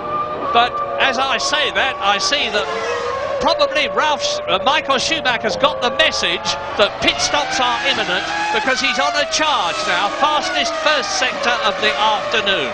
Jaguar mechanics in the pit lane too, but Eddie Irvine is now back up to in the Heidfeld there with his stop and go penalty is what you saw coming through the pits, but the Jaguar ready. Eddie Irvine did have a problem, but he's actually back up to speed in the first sector, a bit tardy in the middle of the lap, so clearly Irvine's still carrying some kind of drama. Mechanics are ready for him if indeed there's anything they can do. Well, we are all keeping a weather eye on the pit lane. James Allen is down there, and James, as I say that, has got some news for us. Yeah, very interesting time this, Murray, in the build-up to the first stops, and I tell you, there's a very intensive discussion been going on between Luca Baldisseri, who is Michael Schumacher's race engineer, and Ross Brawn, of course, the strategist at Ferrari. They're trying to dream up a clever trick now to get Michael ahead of Häkkinen. As far as I see it, they have 2 options. They can either short fill him, put in less fuel than Häkkinen's going to put in, which means that when Häkkinen comes after his pit stop, Michael will be ahead of him, or they can long fill him, which is what they did last year, and then he can do a longer second stint. For sure they're going to try something here. They don't want to sit behind Häkkinen all day, but as you and Martin have been saying, there's no question here this weekend the McLaren is the faster car, so an uphill struggle for them for sure. The McLaren is the faster car if it's got Mika Häkkinen at the wheel. It's not if it's got David Coulthard, because you see, David, even if he is in a faster car, is not got the superior speed enough to get past Barrichello. That's Verstappen carrying out a stop-and-go penalty for blocking. As you can see yourself, they're not allowed to touch the car. If he needs tyres or fuel, he's got to come in again. You're not allowed to do it. You stop at your own box, 10 seconds stationary. It's going to cost you about 26, 27 seconds all told, including negotiating the pit lane. And I can only assume that's because he was blocking the leaders as he was lapped, because he's running last. He could not have been blocking another competitor. Lap 24. Now you watch Barrichello and David Coulthard. I'll tell you what's happening in front of and behind them. Mika Häkkinen has got Michael Schumacher in second place, 3.3 seconds behind him.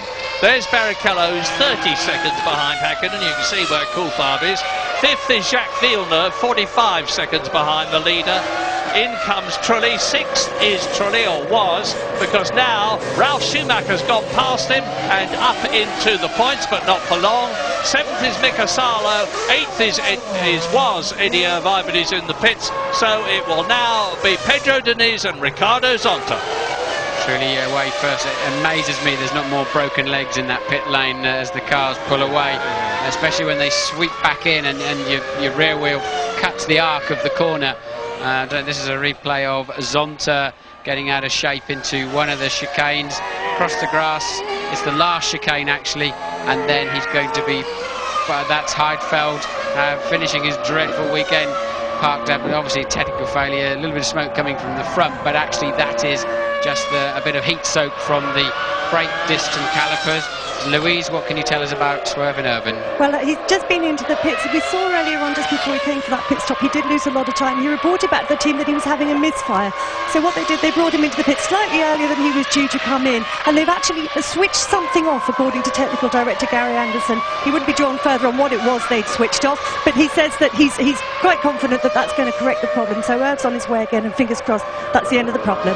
I certainly can't imagine what it is that he'd switch off to stop a misfire. Let's hope he's succeeded, though. Eddie Irvine's down to 9th position at the moment. In comes the Minardi of Mazzacane, 17th position. Heidfeld, of course, out of the race. Jos Verstappen is still running. I haven't seen him recently. That means to say that there are 18 competitors still left in the race, as Mazzacane, with the shortest pit road of all to get out of the pit lane, shoots back into the fray. Fastest pit stop of the race last year was 23.9 seconds all told, including negotiating the lane itself by Michael Schumacher. It's a little bit slower down there this year, so we're looking at something of 24, 25 seconds total loss. Now, cars 1 and 2 on the road, Häkkinen and Schumacher already have over half a minute gap on Barrichello and Coulthard, so they've got a pit stop plus in their pockets. Mika Häkkinen is underlining his superiority here today. Fastest lap, 1:27.38, which is 1.2 seconds faster than Michael Schumacher's fastest lap last year, and the McLaren mechanics are out in the pit lane. Now, I would imagine it's for Coulthard rather than Häkkinen, because they've probably decided that if they bring Coulthard in, who clearly can't get past Barrichello, and it is. Are you there, James, or not? I am down here, Murray, and this is going to be a very interesting one. The clock going to go on to this. It's very hard to see exactly how long it's going to be. 7, 8, 9 seconds. That's a two-stop strategy. Interesting. Yes, and David wasn't into first gear fast enough there. For every second that the car was stationary, there's about 3.5 laps worth of fuel going in when it all shakes out. So Coulthard there with a reasonable pit stop, but definitely lost another half second before he got away. I was working something else out at the time, but I think David has actually kept his 4th place, and that Jacques Villeneuve did not get through and take that position whilst David was still in the pit lane. Oh, Villeneuve was only 15.6 seconds behind, so he must be ahead of him. I think, Murray, you can't stop in anything less than 24, 25 seconds, as we see another ailing Prost, which can only be a Lacey, because Heidfeld is already out of the race, and there's some long faces in that Prost team. Prost are having a terrible season. They've had problems with the Peugeot engine. This is Michael Schumacher. He's now 3.7 seconds behind Mika Häkkinen, and the Jaguar there coming round the left-hander and up towards Tosa. On the tail of Wurtz's Benetton is that of Johnny Herbert, and he's ahead of Fisichella. So the Benettons are having a pretty unhappy race because they're down in 13th and 15th positions. Now let's look at the relative speed of Johnny Herbert in the Jaguar and the Benetton, but now the Ferrari mechanics, you just saw them there, are out. Now is this for Schumacher? Is it for Barrichello? They are second and third. I'd have thought they're going to be responding with Barrichello's car to David Coulthard's stop. It's what I'd imagine they're going to do. As you see a Lacey sweep straight in the garage. But we're getting the information up here that Häkkinen and Schumacher will stop on the same lap. I'm not quite sure where that information's come from, but it's coming through my headphones now. And look, Ferrari and McLaren mechanics, all of them. Yes, here's Häkkinen. Now does Schumacher follow him down the pit lane? Can't see Schumacher going around the last chicane, so he must be in the pit lane somewhere. It's very, very tight entry there. Then yes, Michael Schumacher also stopping at the same time. A straight race between the mechanics. James. It took Schumacher a lot longer to get here than I expected, and he's still there, but quite a long fill. What does the clock say, guys? How long was it? Well, 9.9 seconds, Schumacher. He's doing what I thought he would do. He's put more fuel in for the second stint, so it's been very interesting. Yeah, Mika Häkkinen has gained time. He's increased his advantage as a result of that pit stop.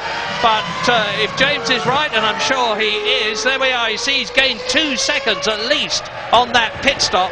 But Michael Schumacher has had more fuel put in the car. That is going to be very significant in the closing stages of the race. When he comes in for another stop, a new tyres, he'll be doing the end of the race on a brand new set of tyres. And at the present moment, it's still Häkkinen, Schumacher, Barrichello, Villeneuve up into 4th place, Ralf Schumacher into 5th position, Coulthard down into 6th place. The Ferrari mechanics out there waiting for Barrichello to come out. We're on lap 28 out of 62. There's Coulthard now down into the 27s rather. Now he doesn't have to look at the back of Barrichello's Ferrari. Crucial lap now, this out lap.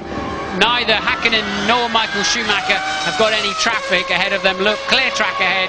So it's a question of getting back up to speed within 1 or 2 corners, really. And already now halfway around the lap, 2/3 of the way around the lap, Häkkinen should be braking exactly where he was braking before he came into the pits. You really have to condition yourself to just pick up that speed, that race speed, immediately you leave the pits. Well, we're riding with Barrichello now in 3rd position. And I can tell you that Michael Schumacher on the new rubber is gained half a second in one sector from the leader as in comes Barrichello, hits the pit stop speed limiter. There are the Ferrari mechanics. James.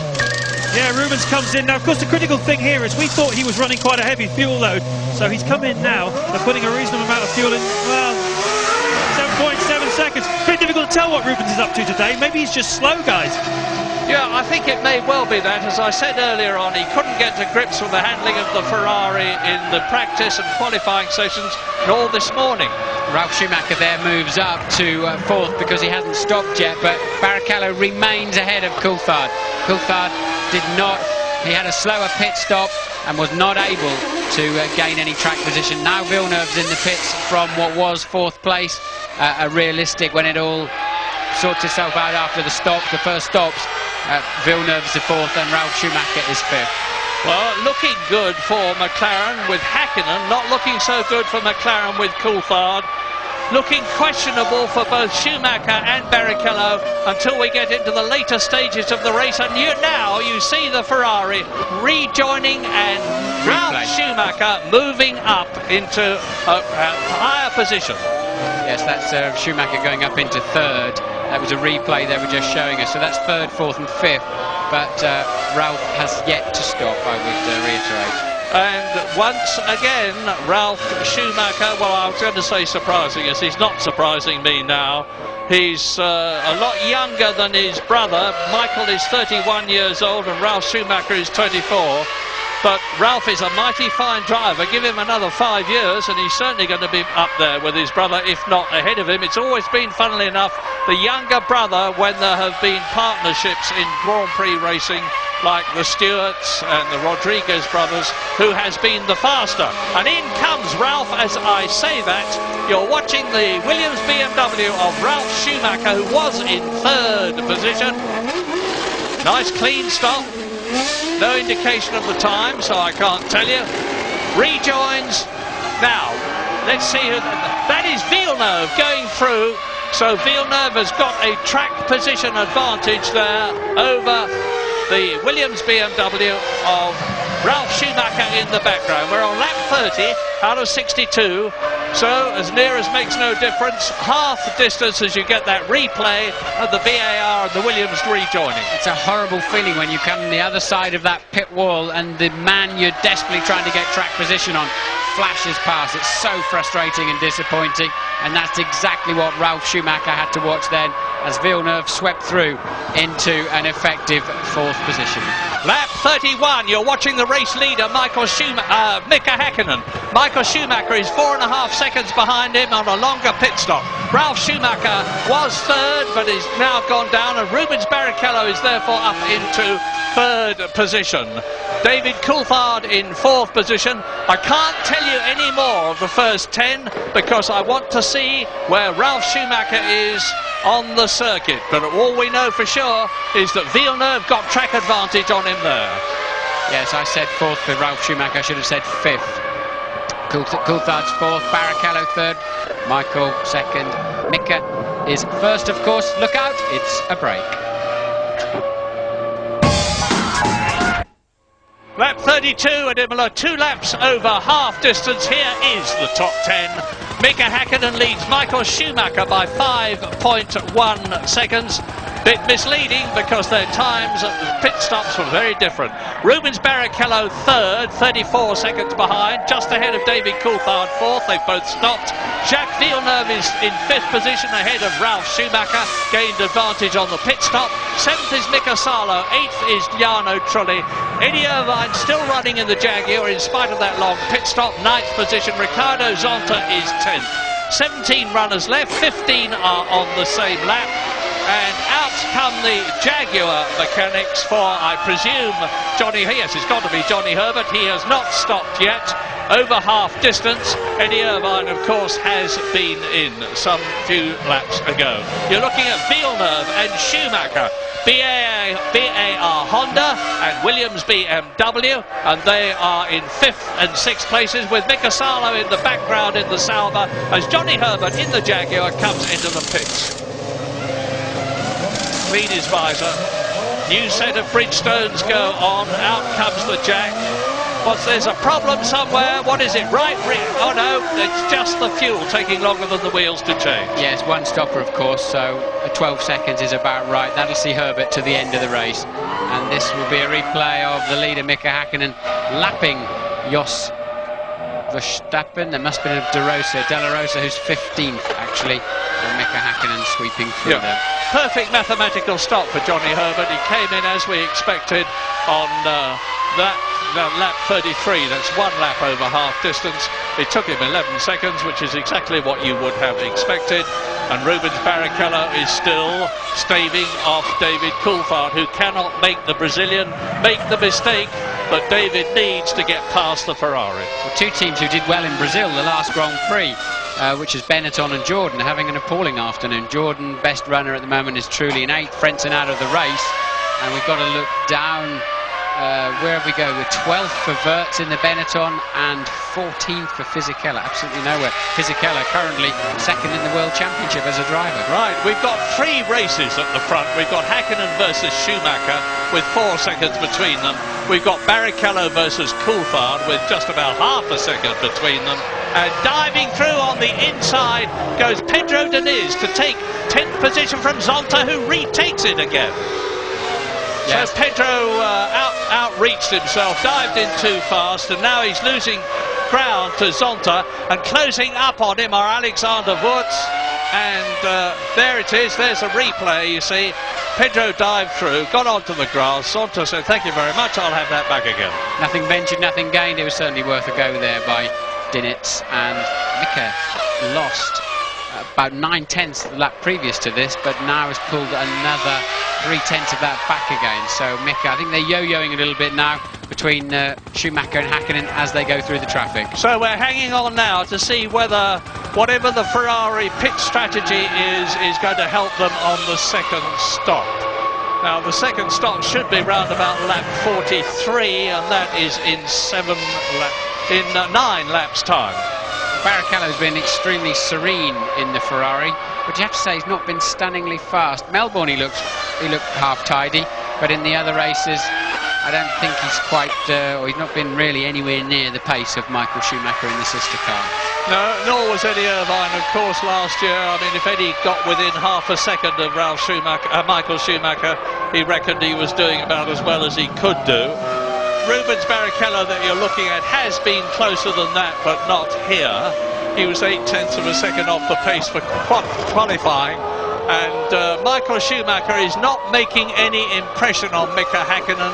Well, I tell a lie, he made a 0.2 impression on him on the last lap. But he's still 4 seconds behind Häkkinen, albeit a bit closer than he was, as Villeneuve and Ralf Schumacher there, 5th and 6th, battle on the circuit round the Acqua Minerale bends, climbing up towards the Variante Alta. This is it, left, and accelerate away. So BMW V10 in the Williams, Honda V10 in the BAR. Both engines are new to Formula One this year. Both very, very welcome indeed, because there is starting to develop in Formula One a problem with enough good engines to satisfy all the 11 teams, soon to be 12 when Toyota join. As we cut back to the BAR, bouncing across the curbs, I was just watching Coulthard and Barrichello there together, nose to tail. Here we see it again. Touch of deja vu for both of them, really. They were squabbling over the British Formula 3 Championship many years ago. Barrichello just nipping it at the last moment from David Coulthard. And there's Zonta with Pedro Diniz. Pedro, of course, didn't get a drive in Brazil due to the fact that the Sauber wing broke off Mika Salo's car, and Pedro Diniz was withdrawn because it was felt to be too dangerous. And the Brazilian is certainly attacking his countryman now. Brazilian Ricardo Zonta, Brazilian Pedro Diniz. It's Zonta's first race at Imola, and as a result of Zonta holding Pedro Diniz up, which he undoubtedly is, you can see the Benetton behind closing up all the time. That's Alexander Wurz in 12th position. Behind him is teammate Fisichella. 14th is De La Rosa in the Arrows. 15th is Johnny Herbert. And then Bezzacane with a lap behind them, Jos Verstappen in 17th position.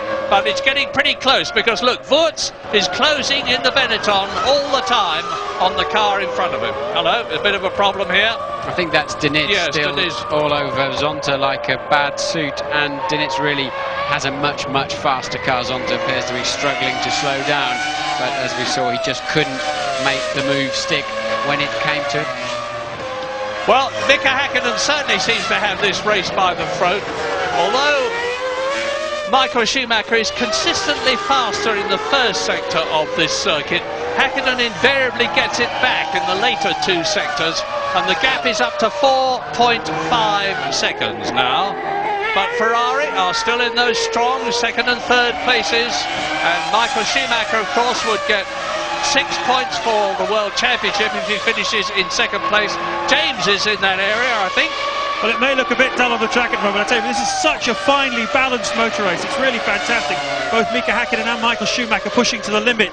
And Häkkinen's going to need all of these 4.5 seconds, because I reckon he's going to stop around about lap 43. But I think Michael Schumacher has the fuel to go for about 5 or possibly even 6 laps more. And of course, his second stop will be shorter in terms of time because he'll be putting less fuel in than Häkkinen. So unless Häkkinen can get a few more seconds lead, this race will be won on the second fuel stop. Could be very interesting. Well, he's not getting it at the moment, James. Thanks for that. They're on lap 38. So there's another 5 laps before we expect Mika Häkkinen to come in. Another 11 laps before we expect Michael Schumacher to come in. So it looks as though it's going to be a mighty close finish to the San Marino Grand Prix at this circuit. which has seen so much excitement and drama over the years. Pedro Diniz still chasing Ricardo Zonta as they plunge down to the rivets. A break from 185 miles an hour down to about 80 miles an hour. Alexander Wurtz not closing. Fisichella has been lapped in now in the Benetton. He's 13 seconds behind this fight that you're seeing now, but Hakkinen is closing on all of them. Now, Zonta and Diniz and Wurtz are occupied with each other. Diniz is trying to get past Zonta, Wurtz is trying to catch Diniz, and none of them will be paying much attention to their mirrors. They'll be watching the car ahead, and this could enable Michael Schumacher to close that gap on Mika Hakkinen. This it could be absolutely critical. One of those Benettons has got to come in for a stop soon. Neither Benetton have yet stopped. Remember, they went 51 laps into the Brazilian Grand Prix, demonstrating both the size of their fuel tank and the economy of their Supertech engine. And Michael has put a sprint on. He took 0.8 of a second. There's a lot of gravel. Somebody's been off the road. It's Zonta finally outbraked himself, and Mika Hakkinen is through, and Michael Schumacher now has to clear those two before Piratella. Zonta going off in Villeneuve. He's been looking like an accident, looking for somewhere to happen for a few laps, and there it finally is. Well, maybe that's turned to Mika Hakkinen's advantage. There is the Finn on his 39th lap. 4 laps to go before he stops, if we are right. Now he's up to Alexander Wurtz, who is in 12th position, with Zonta ahead. So Schumacher is past. Yes, Michael only lost 0.4 of a second in the middle sector there, passing the yellow car, but he still yet has to clear Zonta. Zonta's still sideways everywhere. And moves, stays right, lets Michael Schumacher through. Good bit of driving there. He spotted the Scarlet Ferrari in his mirrors, and now he's got Mazzacane, but Mazzacane is a lap behind him, so not a danger in terms of track position. In comes Alexander Wurtz. Good news for Hakkinen. Wurtz was his next target to be lapped, so that makes it slightly easier for Hakkinen through the traffic, and now effectively they've cleared all of those three that were having a squabble. The gap is up. The gap is up to nearly 5 seconds. Hakkinen has benefited from that. We're going for a break. We'll be back soon. Lap 41 out of 62, no changes at the front at the present moment. It is still McLaren, Ferrari, McLaren, Hakkinen, Schumacher, Barrichello, Coulthard. But there could be, because we're getting towards the point when Mika Hakkinen there, who has just passed Pedro Diniz and lapped the 10th place man, is coming in. Yes, but Michael Schumacher a full 1 second faster on the last lap. You can see it for yourself now. A new fastest lap of 27.1, 1.4 seconds faster than last year's best lap. So Schumacher now putting in a charge. He could see the traffic ahead of him, and the Benetton having had 2 stabs at getting away there at Fisichella, and Michael now beginning to apply his traditional late race pressure. But as we've seen before, Mika Hakkinen is usually more than up to it. Yeah, Ross Brawn will probably, who is the Ferrari technical director and the strategical guru, will probably have told Michael Schumacher that Mika Hakkinen is due to come in soon. So loud pedal, Michael, and lots of it. Cut the gap, and you could take the lead after your second stop in 6 laps time after Mika Hakkinen. That's my surmise. We'll wait for time to tell whether I'm right or wrong. No change 3rd, Barrichello. No change 4th, David Coulthard. Villeneuve is still 5th. 0.8 of a second behind him is Ralf Schumacher in the Williams BMW 6. Salo is 7th, Trulli is 8th, Eddie Irvine Jaguar is 9th, Pedro Diniz is 10th and has been lapped. Yes, I would think Coulthard, he's yo-yoing up and up to the back of Barrichello from time to time, but with the turbulent air coming off the back of the Ferrari, that's just about as close as you can get around here. And what's going to frustrate Coulthard when he sees the video of this race, and all of the drivers study the videos very, very carefully to see what they can learn of the opposition. What's going to frustrate him is it was Michael Schumacher's tardy wheel-spinning start that ended up putting him behind Rubens Barrichello. And look how close now Michael Schumacher is to Mika Hakkinen. Mika Hakkinen's lost a lot of time in the first section here, just about 3 seconds. He clearly had to follow Diniz for an awful long time. And Michael Schumacher's now got to follow Diniz. Is the Brazilian going to move over? Oh, did he make a mistake? He passed Diniz on the previous lap, didn't he? So Diniz caught Hakkinen too. So did Did Mika Hakkinen make a mistake? And there's Michael having to lock a brake as well. But did Hakkinen make a mistake, or has he got a little drama? Well, I don't know, but you're absolutely right. That gap is a lot less than 3.4 seconds. And remember, Mika Hakkinen is going to be coming in very shortly. Michael Schumacher will be staying out, and he will be really applying the pressure then to increase the gap over himself and Mika Hakkinen enough to enable him to hold the lead when he comes out of the pits after his second stop. We're on lap 43. Yes, that locking up his wheels, trying not to run into the back of Denitz, cost Michael Schumacher 1.1 seconds in the middle of the lap that they're currently on. Right, Hakkinen over the line, 129.7. Michael Schumacher still 0.7 of a second faster, the gap down to 2.6. I'd like to see a replay and see if Hakkinen just made a mistake. His car looks fine, sounds fine, but I don't know why he lost so much time on the last lap. Neither do I, but it could be the thing that decided the race. I say it could be. We've still got some time to go. This is lap 44, 62-lap race. You're looking at the two leaders who are 43 seconds ahead of the battle for third position. And it is still Hakkinen, McLaren, Schumacher, Ferrari, Barrichello, Ferrari, David Coulthard, who is very close indeed to the Ferrari as he exits and starts another lap and comes up towards the Tamburello. It's a strange thing, but when you follow a car like this for so long, as Coulthard now has for 43 laps, they're on their 44th, you get mesmerised. You end up just matching your pace to the car in front. Sometimes you drop back and try and get out of that bad rhythm that you're into. And McLaren mechanics are out in the pit lane looking out of the window here. So McLaren mechanics getting ready for what I would imagine should be a second scheduled stop for one of their two drivers. Yeah, and Fisichella is about to be lapped by the flying cars behind them. Hakkinen's in the pits, Murray. Hakkinen's in the pits. The crowd are going mad out here. Michael Schumacher takes the lead of the race. Hakkinen now looks like a regular stop. As James pointed out, the Ferrari had more fuel in it. The car goes down very, very quickly, and away it goes. So great pit stop there. 8.3 seconds for Mika Hakkinen. 8.3 seconds. Now we're into the bit of the race that really matters as Mika Hakkinen sprints out of the pit lane.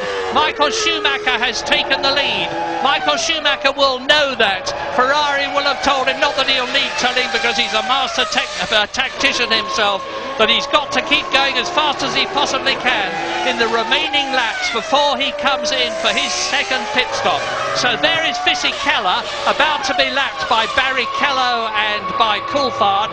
Mazzacane is there and he's 2 laps down. Yes, this could be Coulthard's best chance of the race now. While Barrichello's attention is held up in front of him with the, well, he's moving out of the way very, very nicely, so no problems there, no opportunities for Coulthard.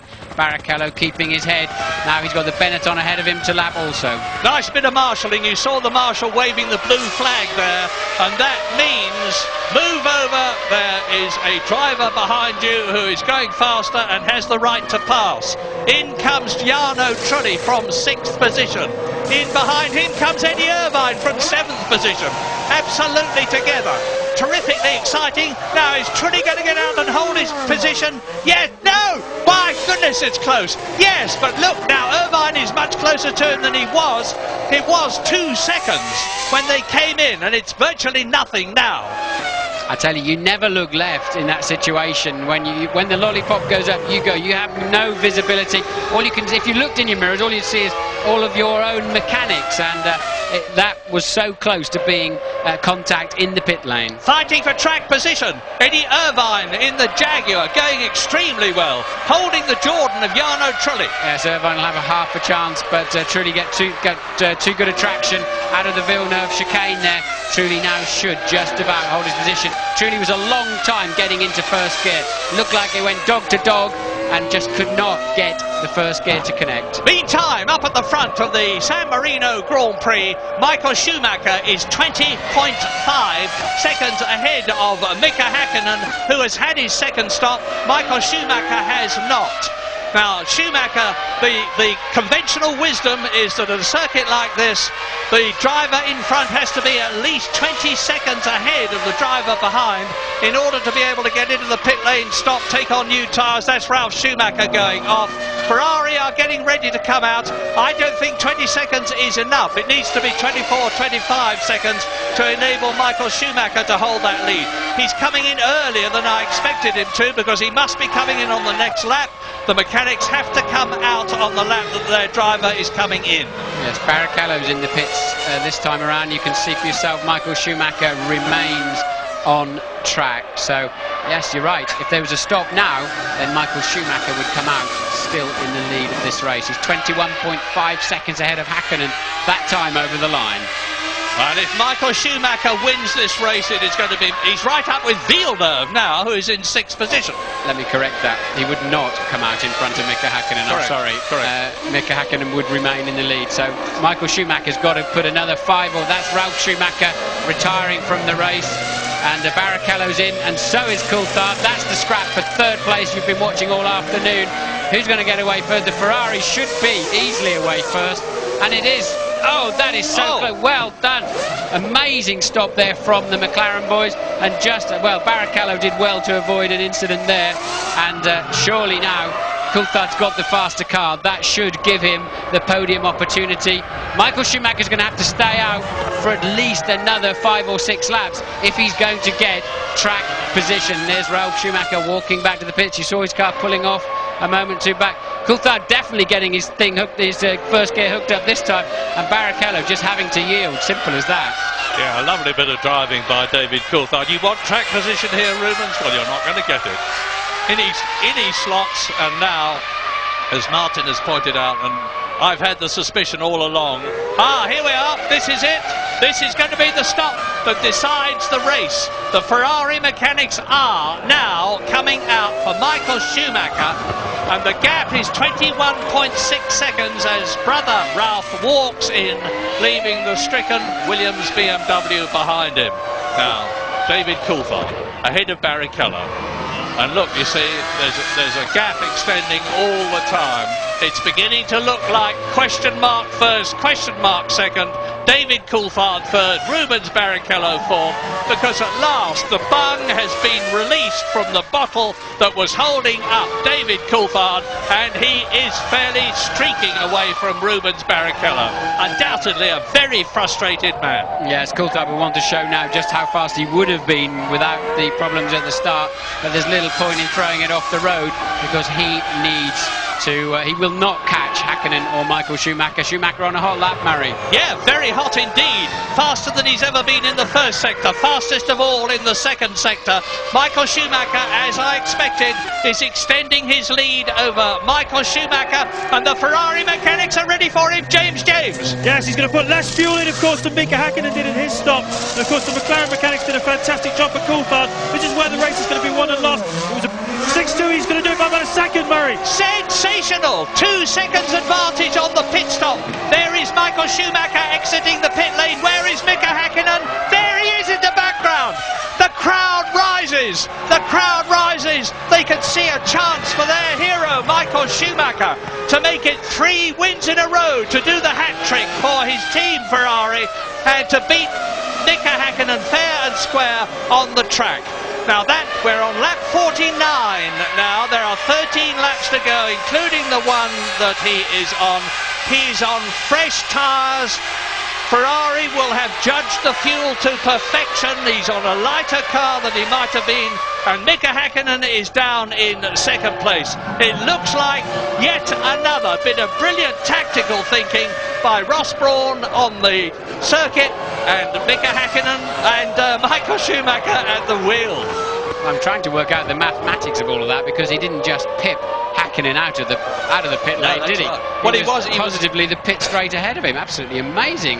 He's done what we've seen him do before. He was on a real flyer in that lap. You see, there's part of the answer. The 126.8 on his in lap. So Michael Schumacher there putting in one of his classic sprints when he most needs to. Didn't it make a huge difference? Nearly 2 seconds faster than last year's fastest lap. Lap 49 then. Schumacher leads. Will he continue to do so? Häkkinen down to second place. Coulthard up to third. Barrichello down to fourth. Villeneuve is fifth ahead of Mika Salo in the Sauber up into sixth position. Jarno Trulli is seventh in the Jordan. Eddie Irvine is eighth. Deniz is ninth. and Alexander Wurz is 10th.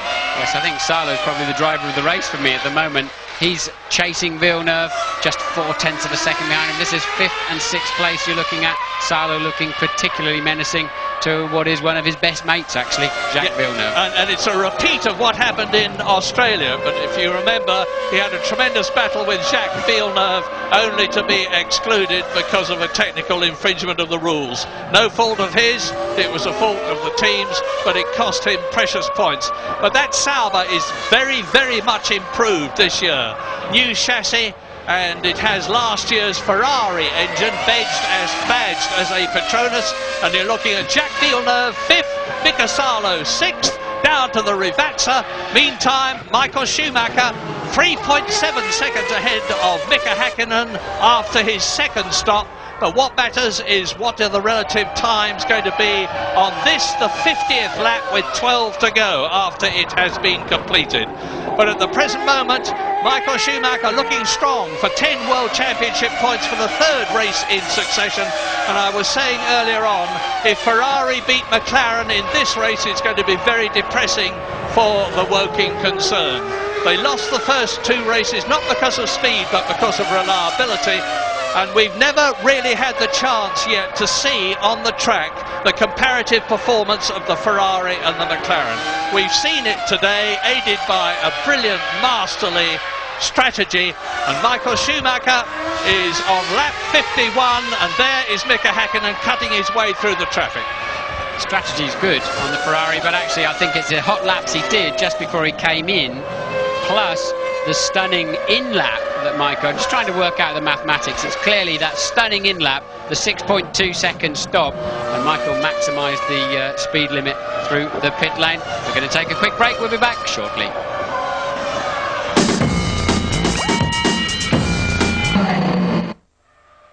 Lap 53 out of 62, the closing stages of the San Marino Grand Prix, and Mika Häkkinen is on a colossal charge. This happened while you were away. De La Rosa spins out of 14th place, I believe, right rear suspension failure, not driver error there for De La Rosa. He limped away from this a little bit, but not a particularly heavy impact. Maybe just got sore feet from pressing the brake pedals around this tough racing circuit.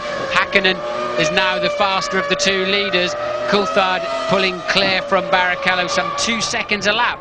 Now he's managed to spring out in that amazing pit stop where he just got the nod on Barrichello as they pulled out of their respective garages. And Michael Schumacher, role reversal going on now. Michael Schumacher's now got to look at a silver McLaren homing on him, and in most of the afternoon Häkkinen has been watching the Ferrari behind him. And just to show you how frustrating this race must have been for David Coulthard, he is lapping some 2 seconds faster than Rubens Barrichello now. Just about half a second slower than Mika Häkkinen, and closer than that actually, because David Coulthard is just on a very, very quick lap indeed, which may well turn out to be the fastest lap of the race, faster than Michael Schumacher's 1:26.8, which itself is some 2 seconds faster than the previous fastest lap last year, Michael Schumacher in the Ferrari. But anyway, this is the story of the race. Another 0.2 of a second faster that time. Häkkinen to the gap, the lead now down to 2.4 seconds for Michael Schumacher. There it is on your screen, 2.440. Traffic ahead of them. Häkkinen now on a sprint. I would think he'll be scratching his head to see that Ferrari ahead of him, just like I was after the pit stop, because the mathematics are amazing there, and he's going to be thinking, how did that Ferrari get out ahead of me by so far? And Michael Schumacher's going to be thinking, I'm closing up on Mika Sauber, which is in 6th place and battling with Jacques Villeneuve's BAR. I hope they see me coming, realise who I am, and know from the red colour of my car that it's my Ferrari, and move over and let me through, because there is Mika Häkkinen getting closer all the time on lap 54 out of 62. The gap is down to 2.4 seconds. Villeneuve and Salo go into the Rivazza and now out of it. No, I'm sorry, they're coming up towards the end of the lap, down to the Traguardo. It's Michael's actually quicker on this lap so far through the middle section. Comes over the line now with a 27.3. There's Hakkinen coming over with a 27.7. So the gap now up to 2.7 seconds. But this is it now. Just watch there. The white car is Villeneuve in 5th position.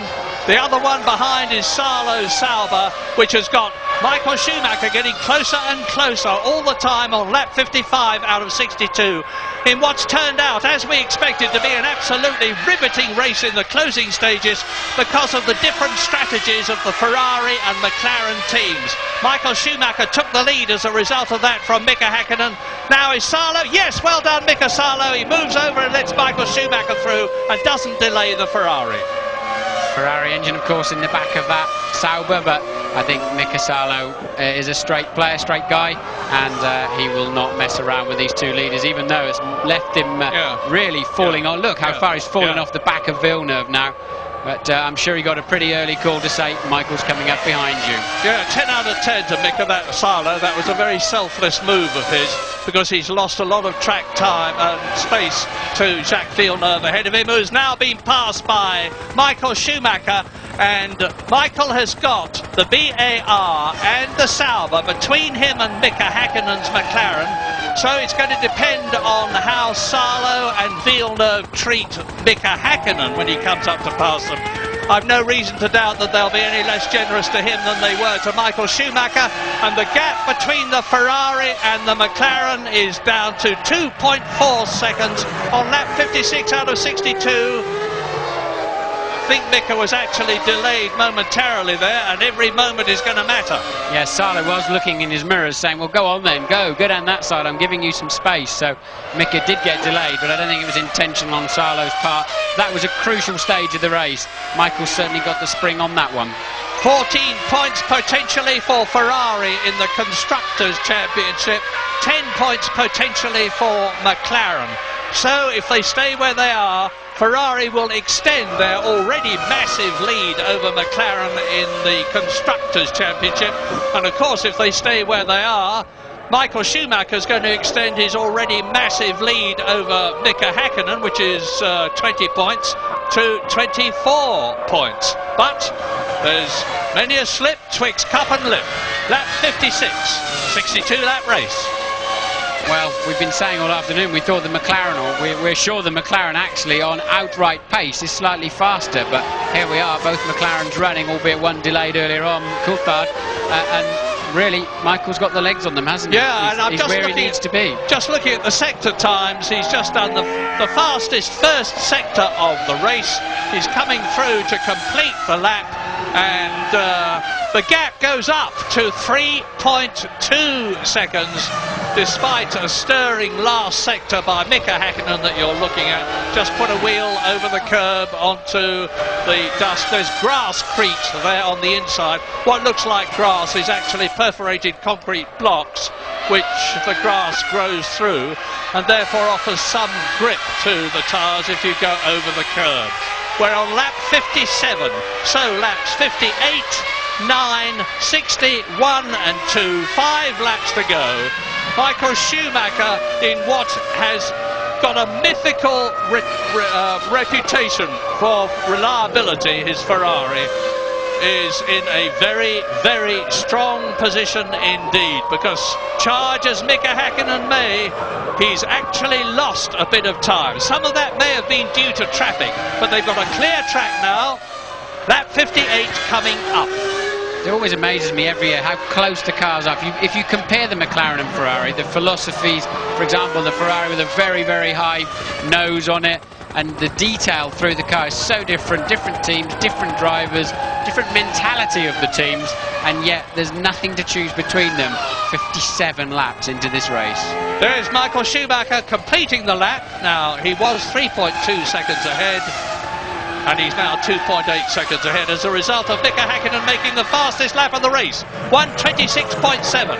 Mika knows he's really got, I won't say to throw caution to the winds, he's a very calm, methodical bloke, but he knows he's got to dig, as he did yesterday to get the fastest lap in qualifying, to close the gap on Michael Schumacher, and even then he's got to get past him.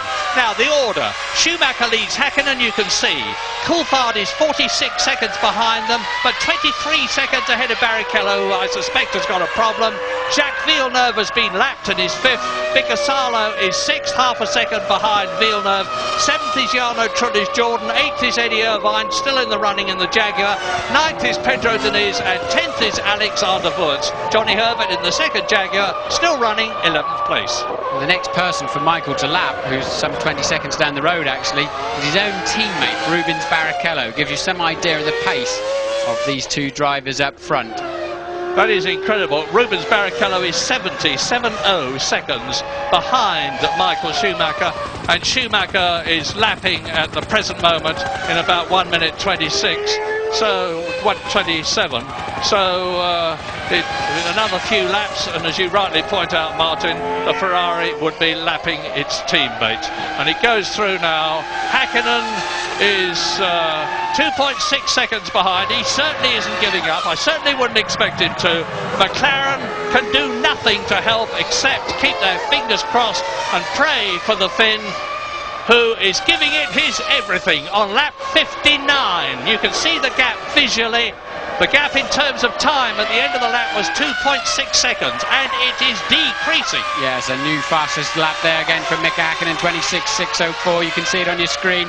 You're watching a battle royal between two supreme sportsmen who are absolutely on top of their cars and on top of their sport. Absolutely thrilling stuff. 14 wins for Mika Häkkinen in his career. Michael Schumacher has won 37 times. The outstanding driver of his age, already a double world champion, as is Mika Häkkinen, who's actually got more pole positions now, 24, than Michael Schumacher, 23. And there are plenty of people who are now saying, in their view, Mika Häkkinen is as good a driver as Michael Schumacher. That's a contentious point of view, but they hold it very strongly indeed. He is the double reigning world champion, so he's got a bit of a head start on that argument, I would have thought. And is he going to win this race? Michael Schumacher coming through now, right at the end of a lap where he started 2.6 seconds behind. He's into his 60, he's 2.5 seconds, he's holding the gap. He's on lap 60 now. This one, the next one, the one after. And Michael, if he wins this race, will have 30 World Championship points. And remember, he joined Ferrari in 1996 from Benetton as double world champion because he wanted a challenge, and he could think of no greater challenge than trying to get Ferrari back into the position they were when Jody Scheckter last won the World Championship for drivers driving a Ferrari in 1979. That's how hard they've been trying. But Mika Häkkinen there is doing everything he can to stop him. He's faster than Michael Schumacher in the first sector by 0.2 of a second, and the Ferrari mechanics sitting there can only do as their McLaren rivals are in their garage: watch and hope and pray. There's an arrow is about to come into play, where the drivers have been excellent this afternoon in getting out of the way. Michael's quicker in the middle section. He has been all through the afternoon. If Mika can close the gap down, I don't see where he's going to overtake him. But he needs those 10 points more than Michael Schumacher does. Schumacher's got 20 already. He's in for a triple here if he can finish these last few laps and win this medal race. He won here last year. He'll be the third driver to have a double win here in Imola. And Michael Schumacher looking extremely strong, but Mika Häkkinen really does need those 10 points. Down comes the gap to 2.1 seconds. Out goes Jarno Trulli, or is he just off the track?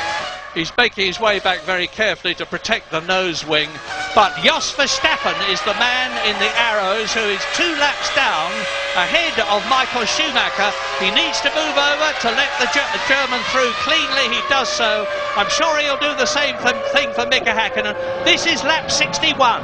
Just 1 lap to go after that. I can't see even Mika Häkkinen catching and then getting past Michael Schumacher. But stranger things have happened in this world. Trulli is out of the race. We're getting the information Trulli has actually stopped, but that doesn't affect the top 6. Eddie Irvine now moves up into 7th place, and there's Jarno Trulli being escorted out of the gravel trap. Rotten day for Jordan. Both their drivers out. Heinz Harold Frentzen, the first one to retire. Other retirements: Mark Genet, Jenson Button, Nick Hunt, John Lacey, Ralf Schumacher, De La Rosa, Verstappen, Mazzacane, Zonta, and now Jarno Trulli. And Michael Schumacher, pursued by that man. Mika Häkkinen is very shortly going to start the 62nd and last lap of the San Marino Grand Prix, and he does so now. And the Ferraristas, the Tifosi in the grandstands are holding their breaths. They're going to go mad if Michael Schumacher wins this race for the second year in succession, followed by a McLaren. This year driven by Mika Häkkinen. Last year the second place car was the McLaren of David Coulthard. The Ferrari mechanics are on the pit lane, and Häkkinen is climbing up from the Tosa, pursuing Michael Schumacher. 1.8 seconds was the gap at the end of the previous lap. The crowd is rising. They're going down to the Acqua Minerale, Ben's the lowest point of the circuit, where it starts to climb again to the Variante Alta, up to 180 miles an hour. Race leader Schumacher. Second place Mika Häkkinen. He can do it. I don't think he will, but he can. If Michael Schumacher makes a mistake, which is more than unlikely, we're going to see a dramatic change. Yes, there's a car ahead, but it's the sister Ferrari of Barrichello, and it's far enough ahead not to come into play in any way. And there's absolutely no way Michael Schumacher will make a mistake to the end of this lap. It's just a question of cruising home now, providing us no silly mechanical dramas. Through the last corner, Murray. Down to the Trocado and out of it, and Michael Schumacher wins the San Marino Grand Prix by 1.1 seconds from a marvellous Mika Häkkinen. What a sensational race this has been, and the third successive victory for Michael Schumacher and for Ferrari puts him on 30 World Championship points to Mika Häkkinen's 6, as David Coulthard comes down to the Rivazza to finish a stirring third. He's going to be some 35 seconds ahead of Rubens Barrichello. If only it had been better at the start for David Coulthard, this race could have been very different. So now he's finished first, second and third in 3 successive years. So, no doubt about it, Michael Schumacher, very strong indeed. Look at him. You can see how pleased he is as ever. I've said before, that's Barrichello coming home to finish 4th. So both McLarens home, one Ferrari home, the second one about to come home. Jacques Villeneuve has been lapped already, so he's finished 5th. He finished 4th in Australia. Mika Salo takes a justified point this time, provided there's no car problem, as there was in Brazil. And it is points for McLaren, for Ferrari, for BAR. What a wonderful year they're having in comparison with last year. And Sauber will be very pleased indeed. And over to James Allen.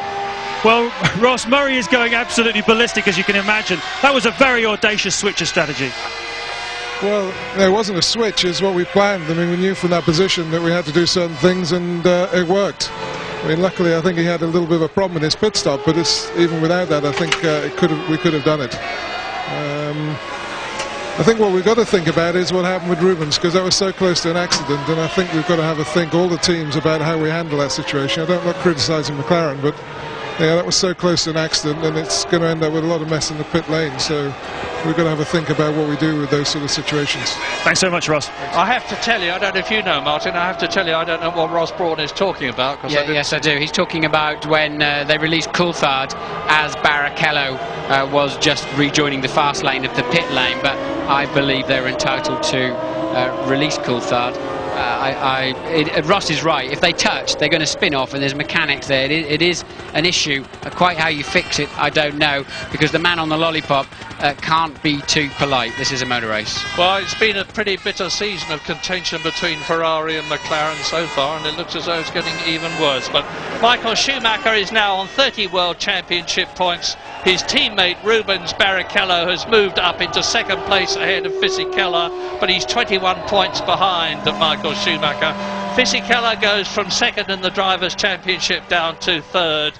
And Mika Häkkinen joins Ralf Schumacher, fourth equal on 6 points, 24 points behind Michael Schumacher. All is not lost. I have seen World Championships retrieved from worse positions than this, but not very much worse, particularly in a situation where Ferrari have this year, as they did last year, showed that they've not only got a car which is fast but reliable, and this year much faster in comparison with McLaren than it was. Yes, but Michael Schumacher takes that 30 points to Silverstone, and he for one will be remembering well the broken leg he received when he went flying off at Stowe Corner with that brake failure. So Michael is all too aware from recent experience just how this can disappear and change in such a hurry. Yes, I don't think it'll have a psychological effect on him, because he was talking about it the other day, and he said if he'd gone off through a mistake of his, he would have worried, but it was a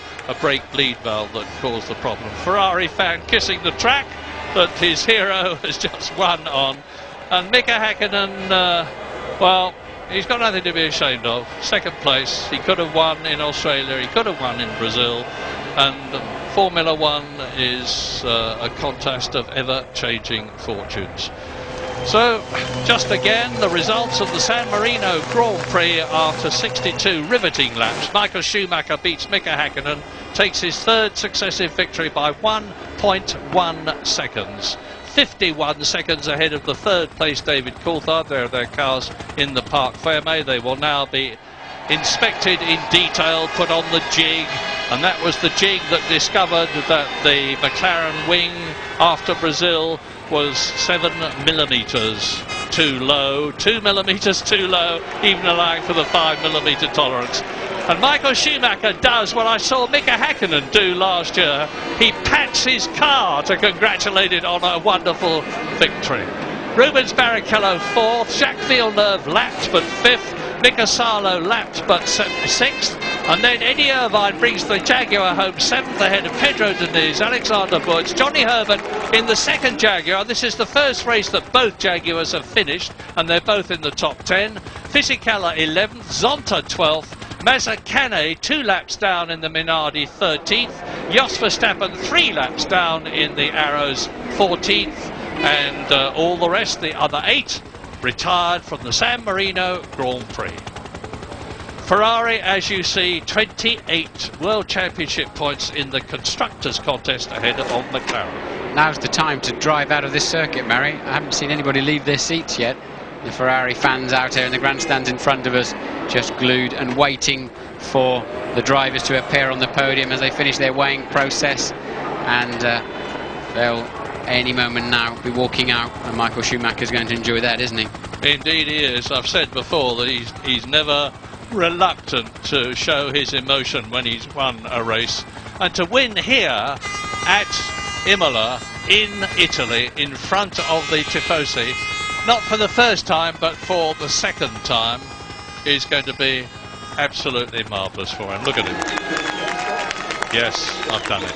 I've done it. This is the man who broke his leg at Silverstone, missed races, came back in Malaysia for an absolutely sensational drive to take the lead, yield it to his teammate Eddie Irvine, hold up Mika Häkkinen, and make it nearly possible for Eddie Irvine to win the World Championship, which of course he did not do.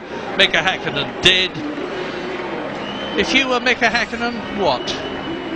I would be really amazed at trying to understand how he lost track position.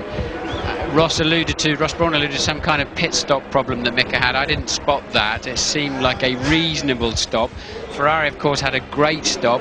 I think Mika had a little bit of traffic in those 3 or 4 laps where Michael was flying, and if you add all the little bits and pieces up, we ended up with that track position swap Michael Schumacher was never going to relinquish that. Jean top there in amongst his boys with a very smug and satisfied look on his face. Well, he deserves it. My goodness, he's had some tough times at Ferrari. Incidentally, Mika Häkkinen's 2 stops when he was stationary took 16 seconds, which is exactly what I would have expected on a 2-stop strategy.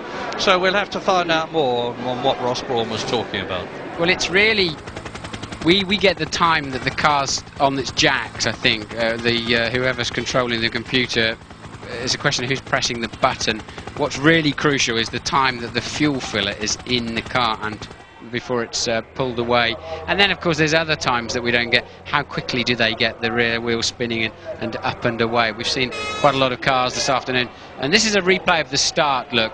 Häkkinen away beautifully. Michael just realising he didn't get a good one, went across to cut Coulthard off, let Barrichello and Villeneuve go down the outside, and brother Ralph was away well too. Look at Villeneuve screaming away, the second of the white cars. Ralph on the grass, Villeneuve going through behind the 2 red Ferraris, Barrichello yielding easily to Michael in the first corner, and the afternoon was set until that pit stop strategy of Ferrari.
For the Tifosi all around the world, Italy's national anthem with Ross Brawn waiting to collect the Constructors' Award.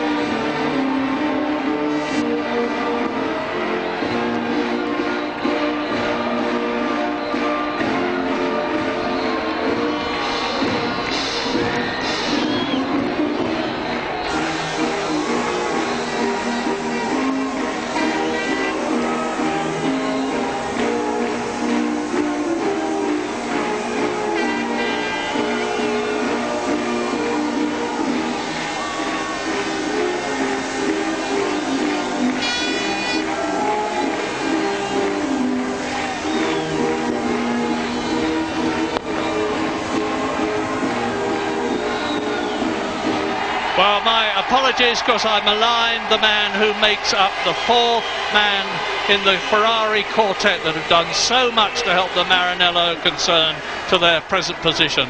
Rory Byrne on the left in the shirt and trousers, who is the man who designed the Ferrari and the man who enabled, therefore, Michael Schumacher to take that winner's trophy. And now Rory himself deservedly receives the Constructors' Trophy from Frank Spitsuti. Congratulations all round. Mika Häkkinen. Well, it's a different face to yesterday, isn't it? Michael Schumacher, after making a mistake in qualifying, had a face like a bulldog chewing a wasp, went into the press conference and apologised to all of the fans in Germany and in Italy for making a mistake and throwing away pole position. But today he's made up for it, and as I say, it's a completely different expression on his face as he applauds third place man David Coulthard. Yeah, and let's remember, everybody, that the next Grand Prix is at Silverstone in 2 weeks' time. The British Grand Prix unusually early this year, but if the first 3 races have been anything to go by, and we see McLaren fight back against Ferrari, it's going to be a race on no account to miss. Thanks very much indeed, Murray, and thanks to Martin Brundle as well. Yep, how can we forget it? A couple of weeks' time over the Easter weekend, we will all be at Silverstone to see if Ferrari can continue their winning streak. 3 out of 3 then back-to-back Ferrari victories here at Imola. Plenty still to come. We have the result of that competition to give away that Rubens Barrichello autographed helmet. We'll have the views of Tony Jardine. We'll be talking to some of the drivers as well, and you can be sure we will review that controversial Coulthard-Barrichello incident that Ross Brawn was talking about. So plenty more to look forward to when you rejoin us here at Imola. Ferrari fans are absolutely delighted here at Imola, around about 120,000 of them, because Michael Schumacher has won the race from Mika Häkkinen and David Coulthard, McLaren second and third. Tony Jardine, a lot of excitement. Plenty of it in the pits, though. I know you're going to say it wasn't out on the track. I thought you might be ready for that. Yeah.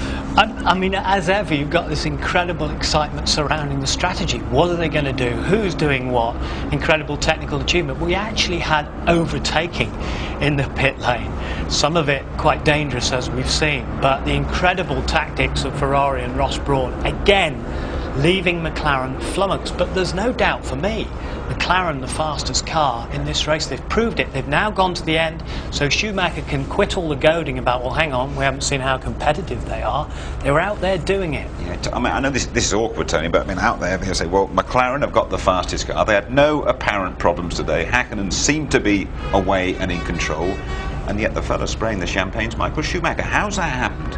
Well, he's simply the best. I mean, when he's required to, we've seen it over the years, when he's required to put the hammer down, when he's required to think about the tactics, which is very, very carefully worked out between himself and Ross Brawn, where they've got spotters looking for the gaps in the traffic, people looking at the weather, every little thing, they've got the tactics sewn up in every quarter. And of course, McLaren are always on the back foot thinking, what are they doing? They're watching Ferrari. They should be thinking about their own creative strategy. And it's about flexibility as well. I was going to say, that seems to be the word. They just seem to be able to adjust their tactics when it matters, when the pressure is on, during a Grand Prix. Yeah, and I think that is the ability to be able to swap onto something, to have a slightly longer stop, you know, a later stop, a splash and a dash. And of course, that's when McLaren are looking over the shoulder thinking, God, what are they doing now? Can we match this? And we've seen McLaren before go on one-stop strategies, which they did in Brazil with Häkkinen. It remains to be seen if the 2 against the 1 in Brazil, whether they'd have come together in the last part of the race, because Häkkinen, of course, went out with failing oil pressure in the Mercedes. And that's something else we should discuss maybe later on. I think, you know, Mercedes have got that sorted. OK, let's just go back to the start of the 62-lap race, and Häkkinen was away and gone, and a little bit of boxing and coxing behind him, though. Yeah, I mean, we'll sort of see payback from Coulthard a little bit later on, but this... Villeneuve we've bring there. Yeah, Villeneuve, a sensational start, but we've got to see that this was a huge tactical manoeuvre by Michael Schumacher, because he knew the start was going wrong. Massive wheel spin, the same as he had in Australia, and he launches straight across and effectively blocked out so many people, caused that traffic jam, and allowed them to come through, particularly Villeneuve, who made such a great start. And David Coulthard himself had made a great start as well, and he'd got blocked out. Now look at this, there it is. You see, Schumacher just holds them all up. Somehow Barrichello squeezes through as well, but that was all caused by Michael Schumacher. No taking away, though. Ralf Schumacher made a great start there, absolutely superb start. He was coming down the grass. And if you saw Villeneuve on his birthday, so that clearly makes a difference, 29th birthday, down, darted off to the right. He's made some superb starts, and he had a very, very difficult practice. He's driving with a sore back after qualifying, and I think Honda gave him a great engine today. Just looking at that again, I mean, it occurs to me Rubens Barrichello could possibly have got ahead of Michael Schumacher there. Would I be wrong in suggesting that he might have seen a bit of red on his left and thought, whoops, I better let that one through? Well, I mean, he is definitely playing the old number 2 and riding the shotgun and a tactical block there. There's no question about that. And in team tactics in Formula 1, you can do that, and it's quite legitimate, But you're right, from the on-car there, you can see them just putting a nice sort of red block. Let's have a little word about Jenson Button, who's made such a promising start to his Formula One career. It seems to me that throughout this weekend he never really came to grips with this very tricky Imola circuit, especially those curbs. What we're talking about is going from the wide open spaces of Australia, which is flat and very, very fast. Now, when we first came back to this, we both sort of took a bit of a step, oh no, he's lost it, he's gone off. Perhaps he'd gone off with Genet there, but he hadn't. The engine had just let go suddenly, and obviously the Minardi behind him had spun out on the oil, and he'd gone off. But that just shows the measure guy. He hasn't made any big mistakes apart from that practice crash in Australia. And this will do him good, because he's still got this huge learning curve to go through. And he's going to go through some real troughs and some real highs. That graph is going to be very, very spiky in his Grand Prix career. So I would have thought if he'd had another good result in another way, that could have made him a little bit cockier, although I don't think he's the cocky sort. Absolutely. It's going to keep him honest. Is it unfair to blame him because of an engine failure here during the race anyway? Jaguar have had a few problems on their arrival in Formula One. We thought this could be a better day for Eddie Irvine in particular. Had problems early on, didn't he? And Irvine had done a great job in qualifying to get the car up where it was, and he'd been on it, but here he's slipping back from the 7th place.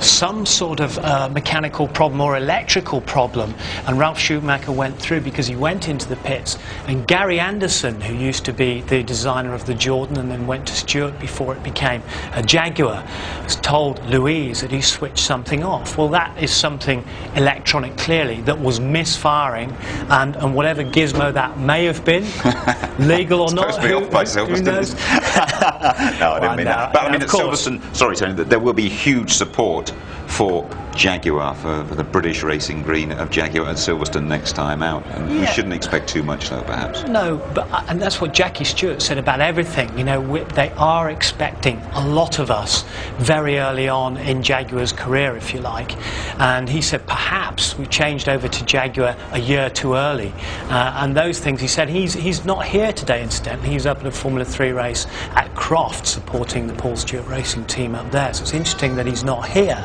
I'd expect him to be, but you know, it's like Le Mans, recreated. If you'd been over there and seen the sea of green and the Union Jacks, it's a great British feeling, and we're calling it emotional engineering, but it'd be lovely to see over the Easter weekend everyone turning out to the Jaguar. Herbert and Irvine, why not? Okay, let's have a look at some of that pit lane excitement, shall we, first of all, Hakkinen and Michael Schumacher coming in virtually simultaneously. Well, this is Michael Maglien, who's the chief mechanic of McLaren, then Nigel Stepney, who's the chief mechanic of Ferrari, an Englishman, the chief mechanic of Ferrari. This is where the heated battle comes on. And this is where we've talked before about the mechanics being as nervous as the drivers. Some of them actually being physically sick behind the garage because of the competition that's coming out. In this particular case, obviously Hakkinen came in ahead. He did something like an 8-second stop there, didn't take on quite as much fuel. 9.9 seconds there for Michael Schumacher. He took on that extra bit of fuel so he was going to stay out later, and that was where part of the tactics came into play. But that's only part of it. The drivers got to be able to put it together, and who better than Michael Schumacher to do that? You have to be part of those pit crews. Just give us some insight into the tension when you await a Schumacher or a Hakkinen. Well, I mean, in my case, I was waiting for the great Niki Lauda, and I can give you one instance at Monte Carlo where I was in charge of the whole jacking system for the car, whereas a hydraulic jack, we plugged it in and the car came up on automatic jacks. And as we've seen other guys do before, the guy would coming in from second place, be challenging for the lead, and one of the guys had had a problem on the back. I thought he'd come off with a wheel gun, but it cross-threaded. I let the car come down, and as I looked, I could feel Lauda's eyes burning through his helmet into my skull. I think, oh my God, I've had it afterwards. So I had to bring the car back up. We lost something like about 10 seconds. He got so mad that he went out and then set the fastest race lap and got back into second place, and afterwards he came up But he hasn't forgotten about it, though. He still brings it up, you know. I mean, one or two hairy moments in the pits today that I'm sure we'll hear a lot more about. Trulli and Irvine involved in this next incident, I think. Yeah, I mean, that when it is particularly dangerous, but they're in 6th and 7th position when they came in. Trulli in 6th position there, and you know, Irvine in the other pit there in the Jaguar pit. Now, it seems to take a little long time. I don't know whether it was coming down off the jet, but look at that, so close. truly saw that he was behind, he just dives for the gap there. Irvine just coming across, and it was absolute gnats. And Coulthard and Barrichello coming in together. Now this is really the one, because Coulthard is fourth at this point. Now look, Ferrari have finished for big sideways there for Rubens Barrichello, and straight across his bow comes David Coulthard. He's now doing the block. Inadvertently, I'm sure. He can't see through his mirrors from that point. He's just dropping the clutch, going for it and getting out. And he's burning the rubber in front of Barrichello. Now, I don't think we'll hear the end of this one. I am sure the litigious Jean Todt, who's the general manager, sporting director of Ferrari, will be seeing if he can do anything at all with the rule book about dangerous driving there, because clearly his driver had finished first, he's coming out, but out comes David Coulthard straight across his bows. Well, you could argue, of course, and David would argue, well, hang on, what happened to me at the start? Absolutely. You know, Michael Schumacher just blazed right across us and took a diagonal trip at the start line, right across the bows of the rest of the field. Is that dangerous? So let's see what happens. You can't apportion blame in that instant, Tony, but are you deep down satisfied that pit lane safety is 100% with those sort of incidents? Yeah, I am pretty well, because you've got a step wall to the actual pit lane on the outside. Obviously, if the car was to spear onto the inside, it could be a different story. It is still far more dangerous in terms of refuelling, and as we discussed in Australia, decoupling the hose under flow and the risk of spillage of fuel. That is more dangerous. We haven't had yet. This race was won and lost in that area, and an absolutely crucial pit stop for Michael Schumacher. What was it, just over 6 seconds, wasn't it? And after that, he was home free. Yeah, and this is where we saw about it. He comes in, and look at this, absolutely superb. Don't forget, one of the guys was run over this morning that you talked about when they were practicing these pit stops, and so much practice goes in.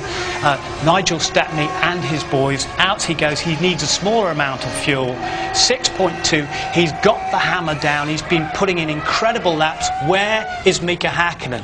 There he is, just coming down the pit straight. McLaren hearts would have sunk there. Mika Häkkinen will take that very, very badly, because the guy's driven brilliantly. Häkkinen has been superb. Don't take it away from him, because the guy crashed here last year, and he's conquered the jinx of this place. He's never gone well here, particularly well, and he's been destroyed by Ferrari and Michael Schumacher and the tactics. Well, he's never won here, Mika Häkkinen, and the McLaren body language after the race really told everything. But you can hear what Mika Häkkinen, David Coulthard and Michael Schumacher think about the San Marino Grand Prix when you rejoin us in a few minutes' time. Coulthard. Michael, congratulations, your third win in 3 races. A great result, but not the best of starts. Perhaps you can talk us through those first few yards. Yeah, it's well, exciting. It was one of the worst ones, probably similar to Suzuka last year. I actually have to find out what happened. I don't know myself. I went straight to wheel spin, so massive that it was gone to start. I was lucky that nobody went by except Mika, so I could drive my race. Now, you actually won the race in those 4 laps that you stayed out longer than Mika at the end of the second stint. Was that always going to happen, or was that one of your strategy changes? No, I mean, the strategy was like this, but obviously we didn't know what Mika was going to do, so we had to guess, and it was the only alternative we had, honestly. I was lucky that just before the end of his second stint, I don't know what kind of problem he had, but there was suddenly the gap shrank down quite a lot. At the same moment when it was down, I was behind Diniz, which I almost hit. I mean, he tried to let me by in an area which it was very, very difficult to assume that he was going to do, and I almost hit his back. So I lost 2 seconds, the same I just picked up. So nevertheless, the strategy was just right, as you said. I mean, it was these 4 laps, which was crucial. And we did it, and we did it for all the tifosis. I apologized yesterday, but I said that I would try to make it, put it straight, and I did. So I hope everybody is happy with this, as far as I saw outside, it looks like. So do I. Now we look forward to the next one. Michael, thank you. Mika, how disappointing is it to lose a race that you were seemingly controlling quite easy from the front, just on strategy? Yeah, it is disappointing, but I had 2 situations in a race which probably cost me a lot of time. It did definitely cost me a lot of time, and that was after the first stop. When I was running, I hit some kind of, I don't know what it was on the track, some kind of metal piece of something, and destroyed the front of the floor completely. And I lost aerodynamics a lot on the front, so the car was very difficult to drive after that. And the second thing what happened was going just before my second stop. I went to the end of the main straight and it just stopped. The car didn't want to continue. It just went, engine stopped running, and I just lost a lot of time there. I mean, I don't know how many seconds I lost there. 3, 4 seconds easily, and that's it. That's enough, you know.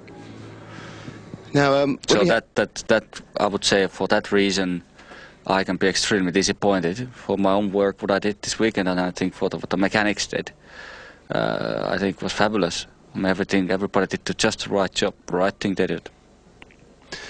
Now, it's interesting actually that Michael mentioned nearly hitting Pedro, because this time last year it was Michael in first and David was second, and he said there were a lot of problems with traffic. Was the traffic much better this year with the new blue light system? No, not really. I mean, I didn't find that to being very good. I mean, it's difficult to complain, you know, in one sense. You can say such many things end of the day, but I don't think it's not gonna change. It's not gonna change the result. It's not gonna change anything. But to answer your question, yeah, definitely it was a problem to overtake the back markers today. Some drivers were very good. I mean, you know, and some drivers were less good. Thank you, Mika. Dave, unlike your teammate, you actually gained a position during a pit stop. It was very exciting. Perhaps you can talk us through it. Yeah, well, obviously, I had myself in that situation because trying to pass Michael at the first corner was very close, but obviously we went round there, and then when I had to back off to avoid touching, then I allowed Rubens to get past me. So then I spent the rest of the race up until that pit stop stuck behind Rubens. And obviously my first stop was quite early, so he gained a bit of track time there. I also had a problem selecting first gear at the pit stop, so that exaggerated the amount of time that he gained in that first stop. And then I knew I was quicker, so I caught him up, obviously, and it was just a question of staying close and hoping that I was maybe stopping a lap later. But in the end, we both stopped in the same lap, and thankfully my guys did a good job and got me out in front of him. And then I think I pulled 20-odd seconds in the last few laps. Yeah, in fact, you're over 2 seconds a lap quicker. I mean, how much quicker do you need to be here to actually pass someone at Imola? It's very difficult on this track, you know, unlike what we saw in Brazil, where you know, obviously there was some overtaking by the Ferraris and us, but we were on heavy fuel load, they were light fuel load and long straights. Somewhere like here, where we're all running the same strategy, the straights aren't long enough to get that sort of advantage. So unfortunately, it's very difficult, and you probably need to be 5 seconds a lap quicker to overtake easily. Tony, thank you very much indeed for your comments throughout the afternoon. It's now time for the result of the competition we ran a couple of weeks ago at the Brazilian Grand Prix in Sao Paulo. We had a great response to this competition. Last year's European Grand Prix was a fantastic day for the stewards. Johnny Herbert followed home by Rubens Barrichello. And Barrichello's autographed helmet is the big prize, plus 5 Sony PlayStations for the runners-up. Well, Rubens now drives for Ferrari, of course, but the question, just to remind you, was which team did he start his career? Was it A, Jordan, B, Lola, or C, Stewart? Which team did he start his F1 career? And the answer was A, Jordan. Molly Temple from Leicester is the big winner. And receiving the video consoles, Patrick Norton, Jeremy Bone, Judith Bell, Jason Radford and June Beck. Congratulations to you all. Barrichello helmets in the post. Honest. Highlights later tonight, just before midnight. That highlight show, by the way, repeated tomorrow evening, 7 o'clock over on ITV2. Goes there with an unblemished record, thanks to some fantastic work from the Ferrari pit crew. They had their problems in warm-up, but when it mattered, they were spot on. Bye-bye from us all at Imola. Bye-bye.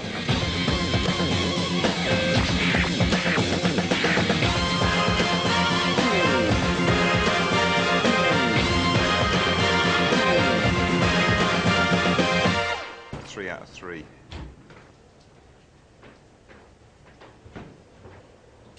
So what have we got? 30-point Schumacher. Who's next? I should be able to work it out. Back, eh? Got 9. Ralph Schumacher didn't score today.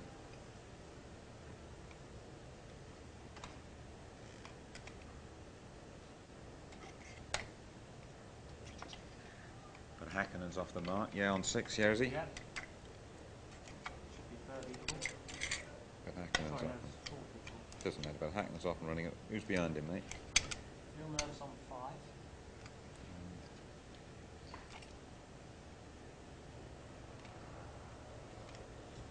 Followed by what?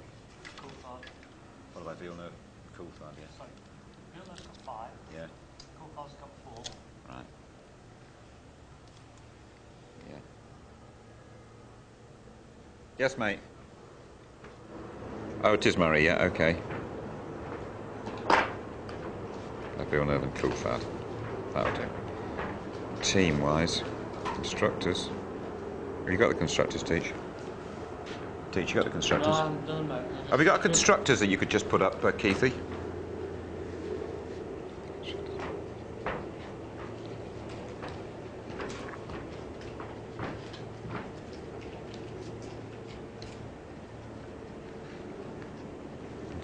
Have you got constructors, Keith?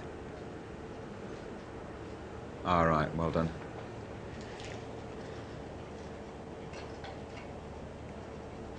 They are the reigning champions, Ferrari, aren't they? Yeah.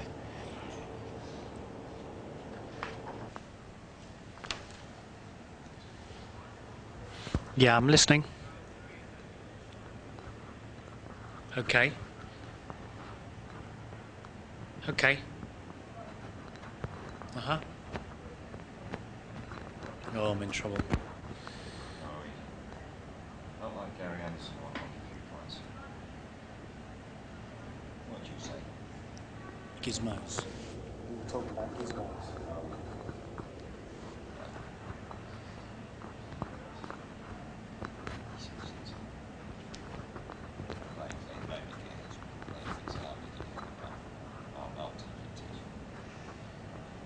I'm listening.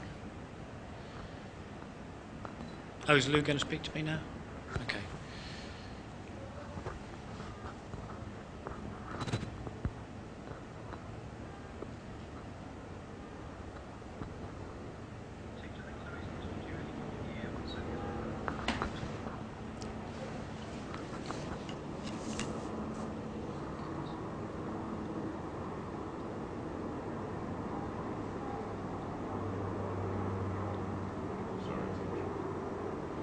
Oh yeah, can do. I've put the cans back on now. Sorry about that.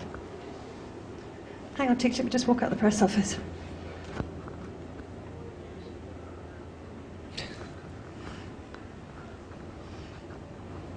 No, it's a ban on talking to banned people in the press office.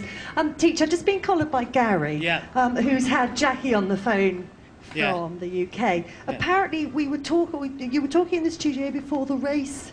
Or two things, basically. You were talking in the studio before the race about flaws? No. No? Or something, something technical that we were talking about before the race? Oh, yeah. Which he felt that we'd got wrong. Right. So that's the first thing, and he suggested that you come along and have a chat with him, sit down with him, and he'll go through it all with you.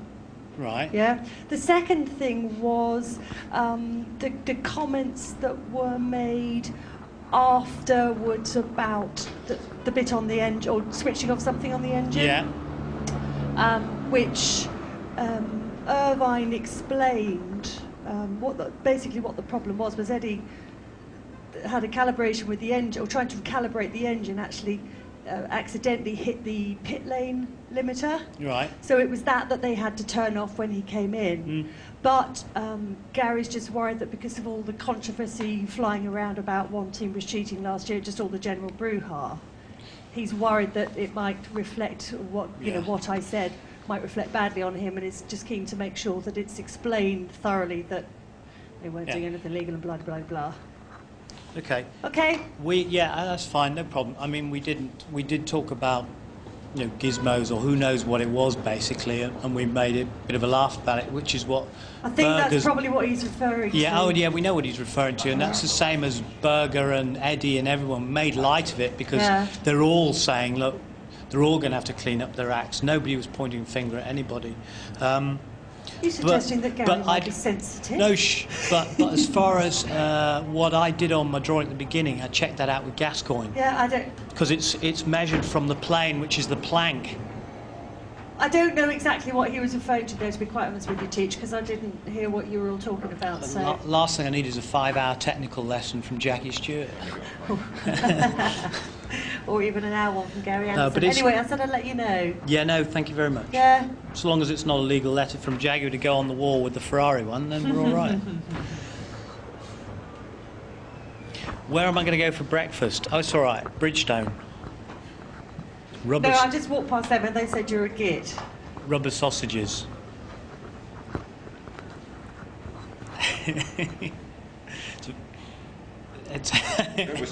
Oh, your voice is getting better, isn't it?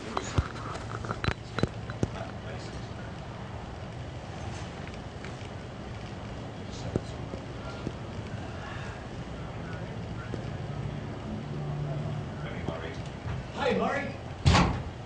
Hi. How are you? All right. Not bad, eh?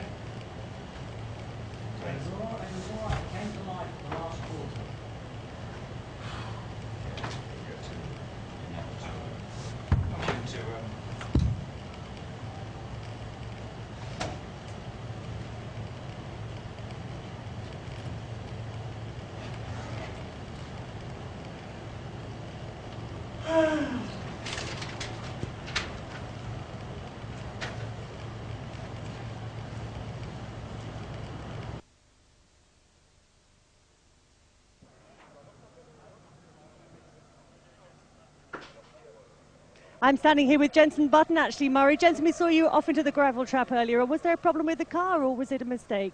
And as I turned into the left part of the second chicane, it just locked, the rear wheels just locked, loads of smoke out the back. It felt like an engine failure, but I'm not going to say anything too much yet. But there you go. You don't seem really to have got to grips with this track. You've not had a really good weekend, have you? This morning it actually got a lot better. I was 11th in practice this morning. And I think we were looking good for the race. We had a good setup for pit stops, I think, and I was in a good position then for a good result. But there you go, it happens. Silverstone next up, we'll see you there. Oh, yes. Eddie, well, that's your first finish of the season. Yeah, quite pleased. We got to the end and we were quicker than Truly. You know, whenever he blew up, I was able to go, nearly a second lap faster. So it's had a few problems during the race, but it's very positive. You had a problem with your engine when you came in for the stop. I understand you switched something off. What was happening there? Yeah, no, we had a problem with the engine, and I was trying to move a calibration on the engine, and hit the pit limiter, and it cut out, and a couple of guys got past me. But all in all, I think it was very positive. Thanks.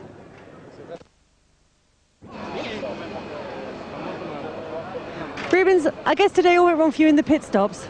Yeah, you went wrong, but I was nowhere the weekend really. I was nervous on entry, then I had understeer. Couldn't really set up the car for me. I mean, Michael was really strong all weekend. I had a good lap on qualify, but the race, it was for sure was hard to keep the motivation after I lost the thing on the pit stops. But I was nowhere. I was holding David, and I was fair, but I was holding David, and I was really nowhere the weekend. Why is that? How would you explain it? What's gone wrong for you here? Well, I couldn't go over the curbs really well at the weekend, so I don't know. I have to check on the car and on the data. About that pit stop, that was a very, very close in the pit lane, wasn't it? Yeah, it was very close. I mean, if the pit stop was, if the garage was a little bit wider, if the exit was a little bit wider, I could have made it. But I mean, he just exited right in front of me. I could have touched him. So really, unfortunately. Well, what's your view on that? It's a potentially very dangerous situation. Do you think something should be done about it? Well, I should go back and see on TV, but sure, we should do something. It was, if I wanted, I could have crashed it. So I was right in the middle of his car, but there was nothing to be done.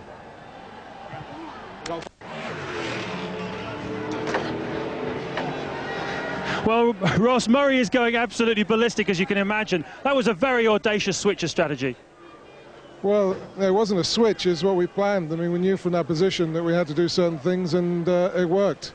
I mean, luckily, I think he had a little bit of a problem in his pit stop, but even without that, I think we could have done it. I think what we've got to think about is what happened with Rubens, because that was so close to an accident, and I think we've got to have a think, all the teams, about how we handle that situation. I'm not criticising McLaren, but yeah, that was so close to an accident, and it's going to end up with a lot of mess in the pit lane. So we've got to have a think about what we do with those sort of situations. Thanks so much, Ross. Thanks. Okay, take the water. Okay, ready? Jacques, more points today. Great drive from you. Yeah, it feels great. The start was fantastic. I had no clutch slip at all and just went right away. Actually, I had to hit the brakes in the middle of the straight line. If not, I was going to hit the McLarens and the Ferraris. So the start was really fantastic. I hope we can do the same again. And then Ralph was very quick. Once we did the second pit stop, he was really, really quick, but he blew his engine or something happened. So that's good for us. You really enjoyed it. Yeah, it was a fun race. The car stayed pretty consistent throughout the whole race. Just the last set of tire was not so competitive. But I'm very happy with the car was working. We had some very good pit stops. That's great. Thanks. Good work with you. Ready? Yeah. Make a stunning drive from you today. How did you do it? No, it was good. Car was first time good in a race, and we struggled in the qualifying and all the practices and even in the warm-up. But in the race, it was just like it should have been. Just one of those circuits that really suited you, a day that suited you? Yeah, no, it took too long time to get the car going where I want, and race was okay. I think I could get Jack in a pit stop, but I got held up by the lapped car just before I was coming in, and Jack got in front of me again. So, but the team did a good job with the pit stops as well, so it was a good race for us. Well done. Thanks very much. Thank you. Awesome. Fantastic battle. Again, the strategy. Yes, obviously, car, strategy, everything just was right in this, I'd say, final 4 laps before the last pit stop to go and score the victory. You forget the driver. It would sound arrogant if I call myself. Obviously, I have done a good job, I reckon, because he was qualifying from the first to the last lap. Basically no mistakes, and that was exactly the race I was looking for. It's more than a victory, because mentally it's very important in relation with McLaren Mercedes now. Yeah, to some degree, yes. On the other side, you have to say it's so close, it could have gone one way or the other way. So I don't think really it's a mental battle we won yet. Next step, Silverstone is the place where McLaren practice a lot. Your advice?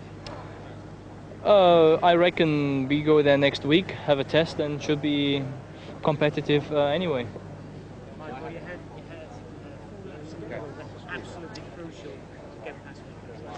Yeah, I mean, that is what strategy counts for. We were behind all the time and we couldn't do anything at the time. We were a bit lucky because at one stage he lost a couple of seconds. I was lucky because I lost 2 or 3 seconds behind Diniz when he wanted to let me by, which cost me some big trouble.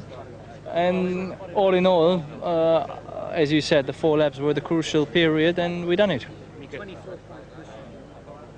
It's nice, but it's not over. Michael, that's 3 wins in a row, but was this the best so far? Certainly, no doubt, because he was fighting from the beginning to the end, the McLaren in the race, not retiring. And that was certainly a big pleasure. Them being here in Italy, in our home country, what do you want more? Okay, Mika, let's speak. Disappointing to lose a race on strategy like that. Did you watch the race? Yes, you lost Good. the race on strategy. Did you watch the race? Yes. Yeah. Okay. Actually, you could know. You could not know what happened really. I had a technical problem with the engine just cutting out suddenly in the main straight, and I lost a massive amount of time, which enables us to Michael to really push and to be able to be in front of me. Also, he stopped later on. You know, that also helped him. But I mean, these technical problems did not help me either to perform as well as I should have been. You know. There's no question in the early stage of the race you were the fastest car in the race, Joe. You're driving beautifully. Yeah. Then I hit some kind of metal piece on the track and damaged the aerodynamics on the front of the car. So I'm glad to be second today, I tell you. And, you know. 6 points on the board now. Yeah. Michael's got 30. A long way to go in the championship. Yeah, let's see what happens. It's a long way. Thanks. Thank you. That's your finish, friends. Ready? David, that must have been an enormously frustrating start to the race for you. It was, because in trying to get past Michael, so I then ended up losing place to Rubens as well. And I thought Rubens was obviously going to be a bit slower than Michael and Mika, but I never realised he would be as slow as he was. And I thought, God, he's on a one stop. And I thought, right, we're really in trouble here, because I knew I was in a two. And then when he did pit a couple of laps after me, or 3 laps after me, whenever it was in the first stop, then I realised he was just having some problems this race. And again, caught him up and sat there. But thankfully, the guys did a great job in the pit stop. So when I got out in front of him, I was able to go 2 seconds a lap quicker or something ridiculous like that. I was standing in your garage watching that. That was very, very close, wasn't it? It was, yeah. But it's going to be when you follow another car in. We were both locked up coming across the 80k limit. And obviously he gets to stop first, but I get positioned for hopefully coming out in front. So maybe it's not such a bad thing that we lost the constructors last year, because we can maybe use that to our advantage. And afterwards, of course, you went like a train, showing the pace that you had in the car all along. Yeah, no, there's no way the pace up until that last stop was relevant to how I could go around the circuit. And I've been quick all weekend, very close in qualifying. And again, when I was out there running, I was pushing, but with a safety margin, because obviously, I'm never going to catch first and second. And I was just trying to make sure I had enough of an advantage. If any, if there's any stop-go penalties or anything happened, then I could still come back out in third. And, at the end, I was, 38 seconds in front of Rubens in 20 laps. It was massively quick. Thanks. David? Gerard, say, who's that, Jeff? Keith, yeah.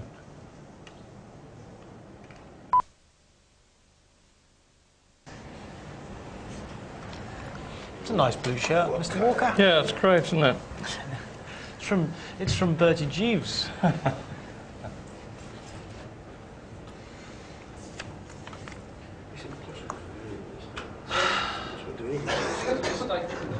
Why? It's a coffee stain. Just can't be those rated F1 2000. It's a shop. Camera 2 is not good. It's all that stone, all that silver that's doing it. Let's get Noah's Ark.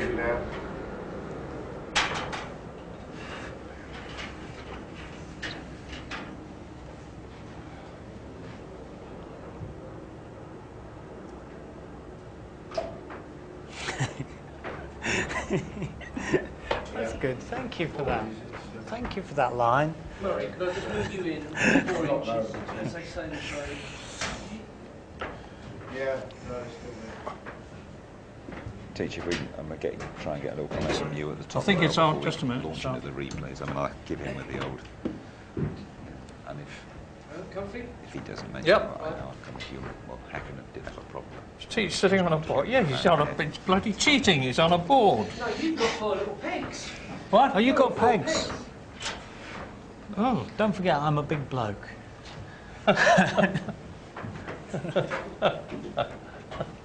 Hey, we're going to have fun, Murray.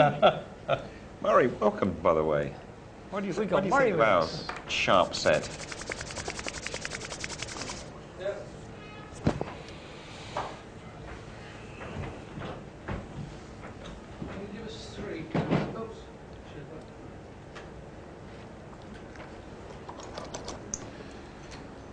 Yeah, we go. Yeah. Can you talk me in, Nick? I can't see it, Tony. Where's he saying? Down on the right. Hold on. It's on my big monitor.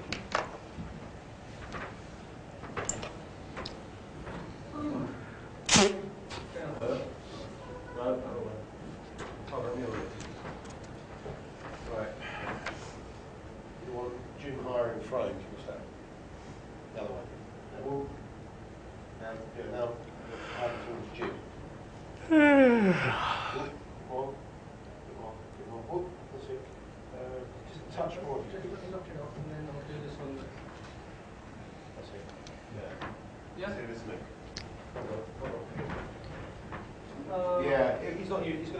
shot more. It's just a sort of safety. So, well, see,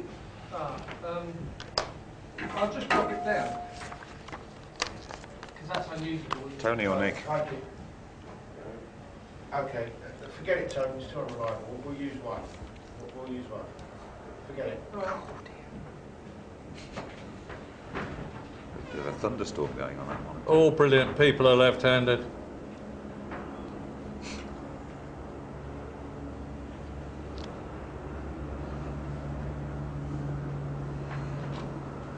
What's that? Yeah, yeah, Murray's doing the start and then he's doing Jensen Button and then...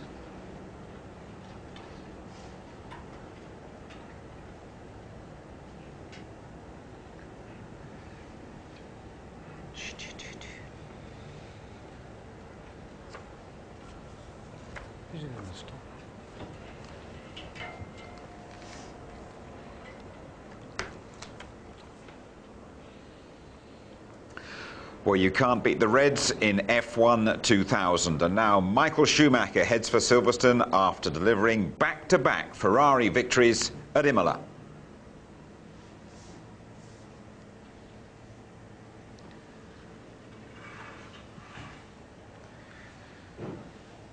And so treble top for Schumacher. His teammate Barrichello is next, 21 points behind. Then Fisichella still on 8. Ralf Schumacher didn't score today, but Häkkinen's off and running, followed by Villeneuve, and behind him Coulthard.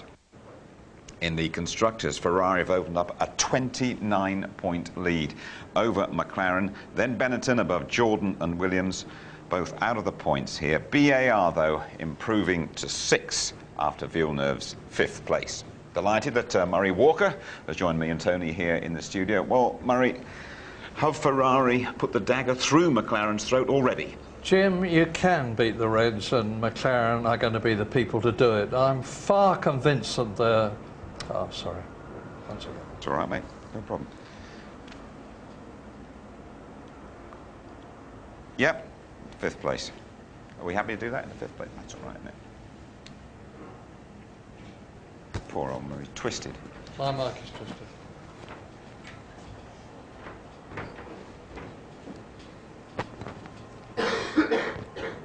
Is Chris, he's okay with that, yeah? You're happy with that in, Murray, aren't you, with the old...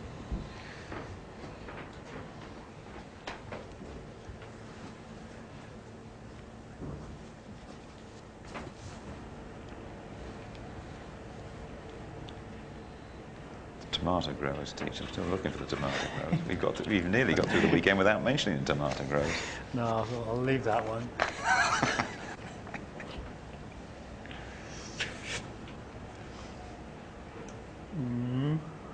No, it's, it's cucumbers for the sandwiches. You happy? Okay. Delighted that Murray has joined myself and Tony up here in the studio. Well, Murray, have Ferrari put the dagger through McLaren's throat here? No, Jim. You can beat the Reds, and McLaren can do it. I'm far from convinced that they are out as well as down. Yes, they're certainly down.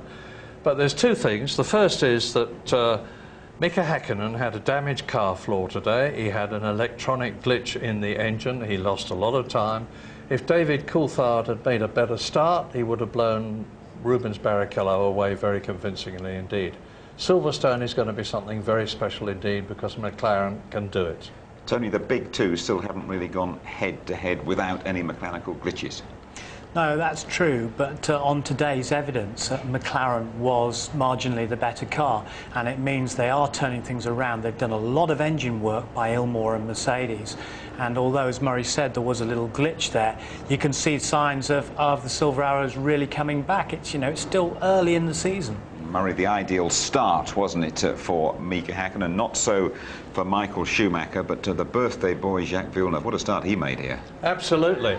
I mean, Mika Häkkinen got away well. Michael Schumacher darted straight across in front of David Coulthard. Look at Villeneuve coming up, and Rubens Barrichello right alongside Michael Schumacher as they go into the first turn. In fact, Rubens Barrichello just squeezes through there in front of David Coulthard, and Jacques Villeneuve up into 5th place. Now here it is again, Rubens Barrichello, that's Coulthard on the left, Schumacher moves across in front of the McLaren. Rubens Barrichello got a fabulous run into that first corner. Michael Schumacher darted in front of him, and Rubens Barrichello slotted in front of the McLaren. Great driving. You tend to doff your hat to Michael Schumacher when he's your teammate and he's on your left. Jenson Button, there'll be all sorts of attention on him at Silverstone. I reckon this was a good learning weekend for him here, and really no criticism of the way he had to pull out. No, he fought back very well today in the warm-up session. He was a second closer, but this is what happened in the race. His engine let go, the Minardi spun at the same time, and for the second time in 3 races, Button was out through no fault of his own. Tony, all sorts of activity in the pits. In many ways, the race was won and lost there. Hakkinen and Schumacher involved, first of all. I mean, this was very exciting because they came in together. Hakkinen leading the race. He comes in, we thought, well, maybe he was going to make an early stop, but then we learned from our pit crew that Schumacher coming in at the same time. So this was the battle of the 2 crews. Michael Neglijn's crew there of McLaren getting his man Hakkinen away first. We're thinking, well, where's Schumacher? At this stage, what's going on? He tarried a bit longer, extra 2 seconds, took that extra fuel for that longer second run, but a great contest in the pits, as you said.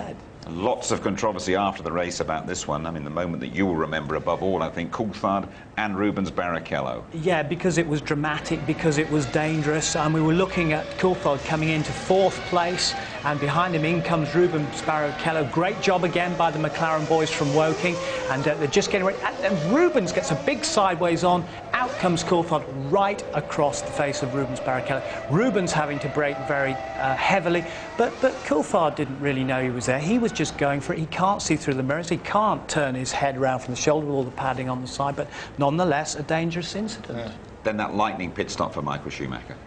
Yeah, I mean, that was great because he had to make a shorter stop. Here he was coming in 4 laps after Mika Hakkinen coming in. He stayed out, he put the hammer down. Let's not forget, he put in a brilliant in-lap in the 27s there, and 6.3, smaller amount of fuel coming out the end. And I'm sure, Murray, going back through this now, we were looking, where was Hakkinen? We didn't know at this time that he'd had the little glitch with the engine or the damage to the floor. But the combination of the tactics, the combination of the superb driving by Michael Schumacher has put McLaren back down again into the glums. Tony, thank you very much indeed. Now then, Murray, Silverstone at Easter weekend. How are you relishing that? Well, let's assume the weather's going to be all right, and it can be. I've been there for some wonderful meetings in April. It's a renewal of the contest of the Titans, McLaren versus Ferrari, and I wouldn't like to put money on any of the first 4. Thank you very much indeed.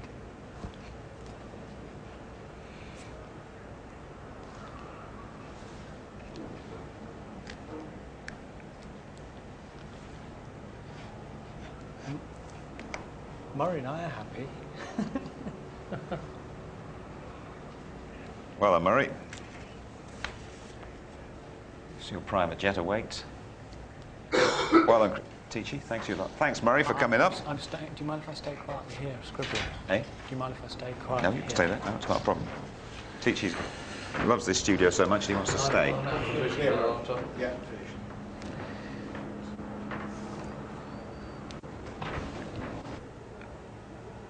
Oh, it starts that way, okay. And so here's your complete San Marino rundown. Michael Schumacher delivers for the Ferrari hordes, the Tifosi. Hakkinen can't win at Imola, but he did have the fastest lap late on. Coulthard 3rd after spending most of the race staring at Barrichello's exhaust. Villeneuve again scoring for BAR. Salo's first point for Sauber, and he's kept it. Irvine 7th, that's Jaguar's first finish. Then Deniz in the second Sauber. Wurz 9th. Johnny Herbert in the second Jaguar home 10th. Then Fisichella out of the points for the first time. Zonta in the second BAR. Mazzacani's Minardi 2 laps behind. Verstappen's Arrows 3 laps adrift. Trulli had gearbox trouble. but he completed 58 laps. He's the last official finisher. De La Rosa, he crashed after gear selection problems. Ralf Schumacher's fuel pump failed. Alace's hydraulics went. Heidfeldt's battery failed. Button's engine blew, and Genet spun on the oil spill that followed. Frenson's gears, they stuck on. Next stop then, as we've been telling you, it's Easter weekend and we go to the British Grand Prix. Go at Silverstone! Out of control.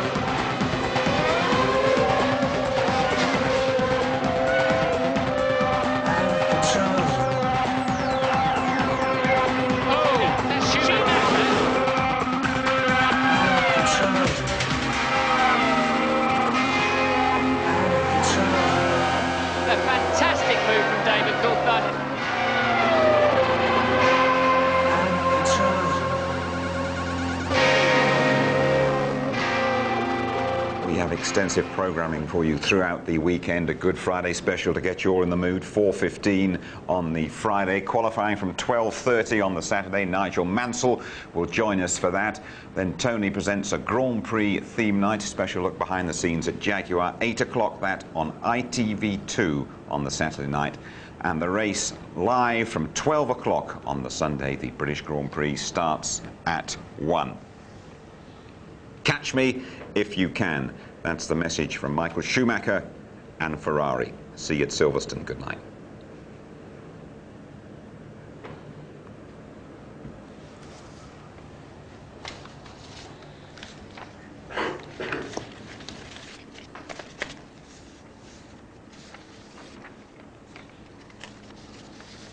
You did let me blunder on that. I don't know if you want to have another go at that or... Okay.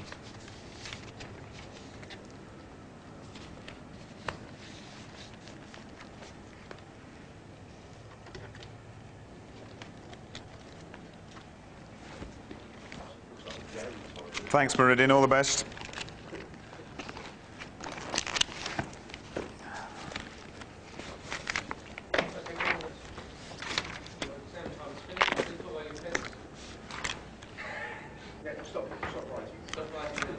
Just the last question, sir. That's the question, sir. Just finishing. You wouldn't let me see his answer. See. I've got to get good marks, otherwise I'll get well about that. Well done, Keithley. Thanks, Di. Gerardo, thanks, pal. I'll come and see you. If you can. That's the message from Michael Schumacher and Ferrari. See you at Silverstone. Good night.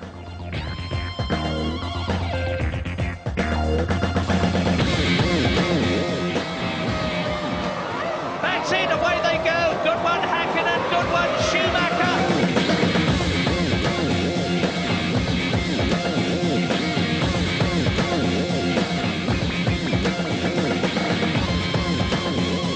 Sensational! And Michael Schumacher wins the San Marino Grand Prix.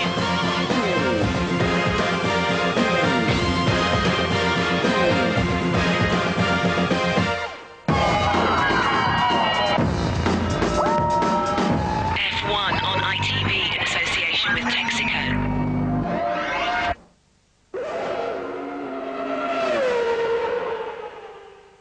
If you would like to know more about Formula One, the website address sponsored by F1 Racing Magazine is www.itv-f1.com.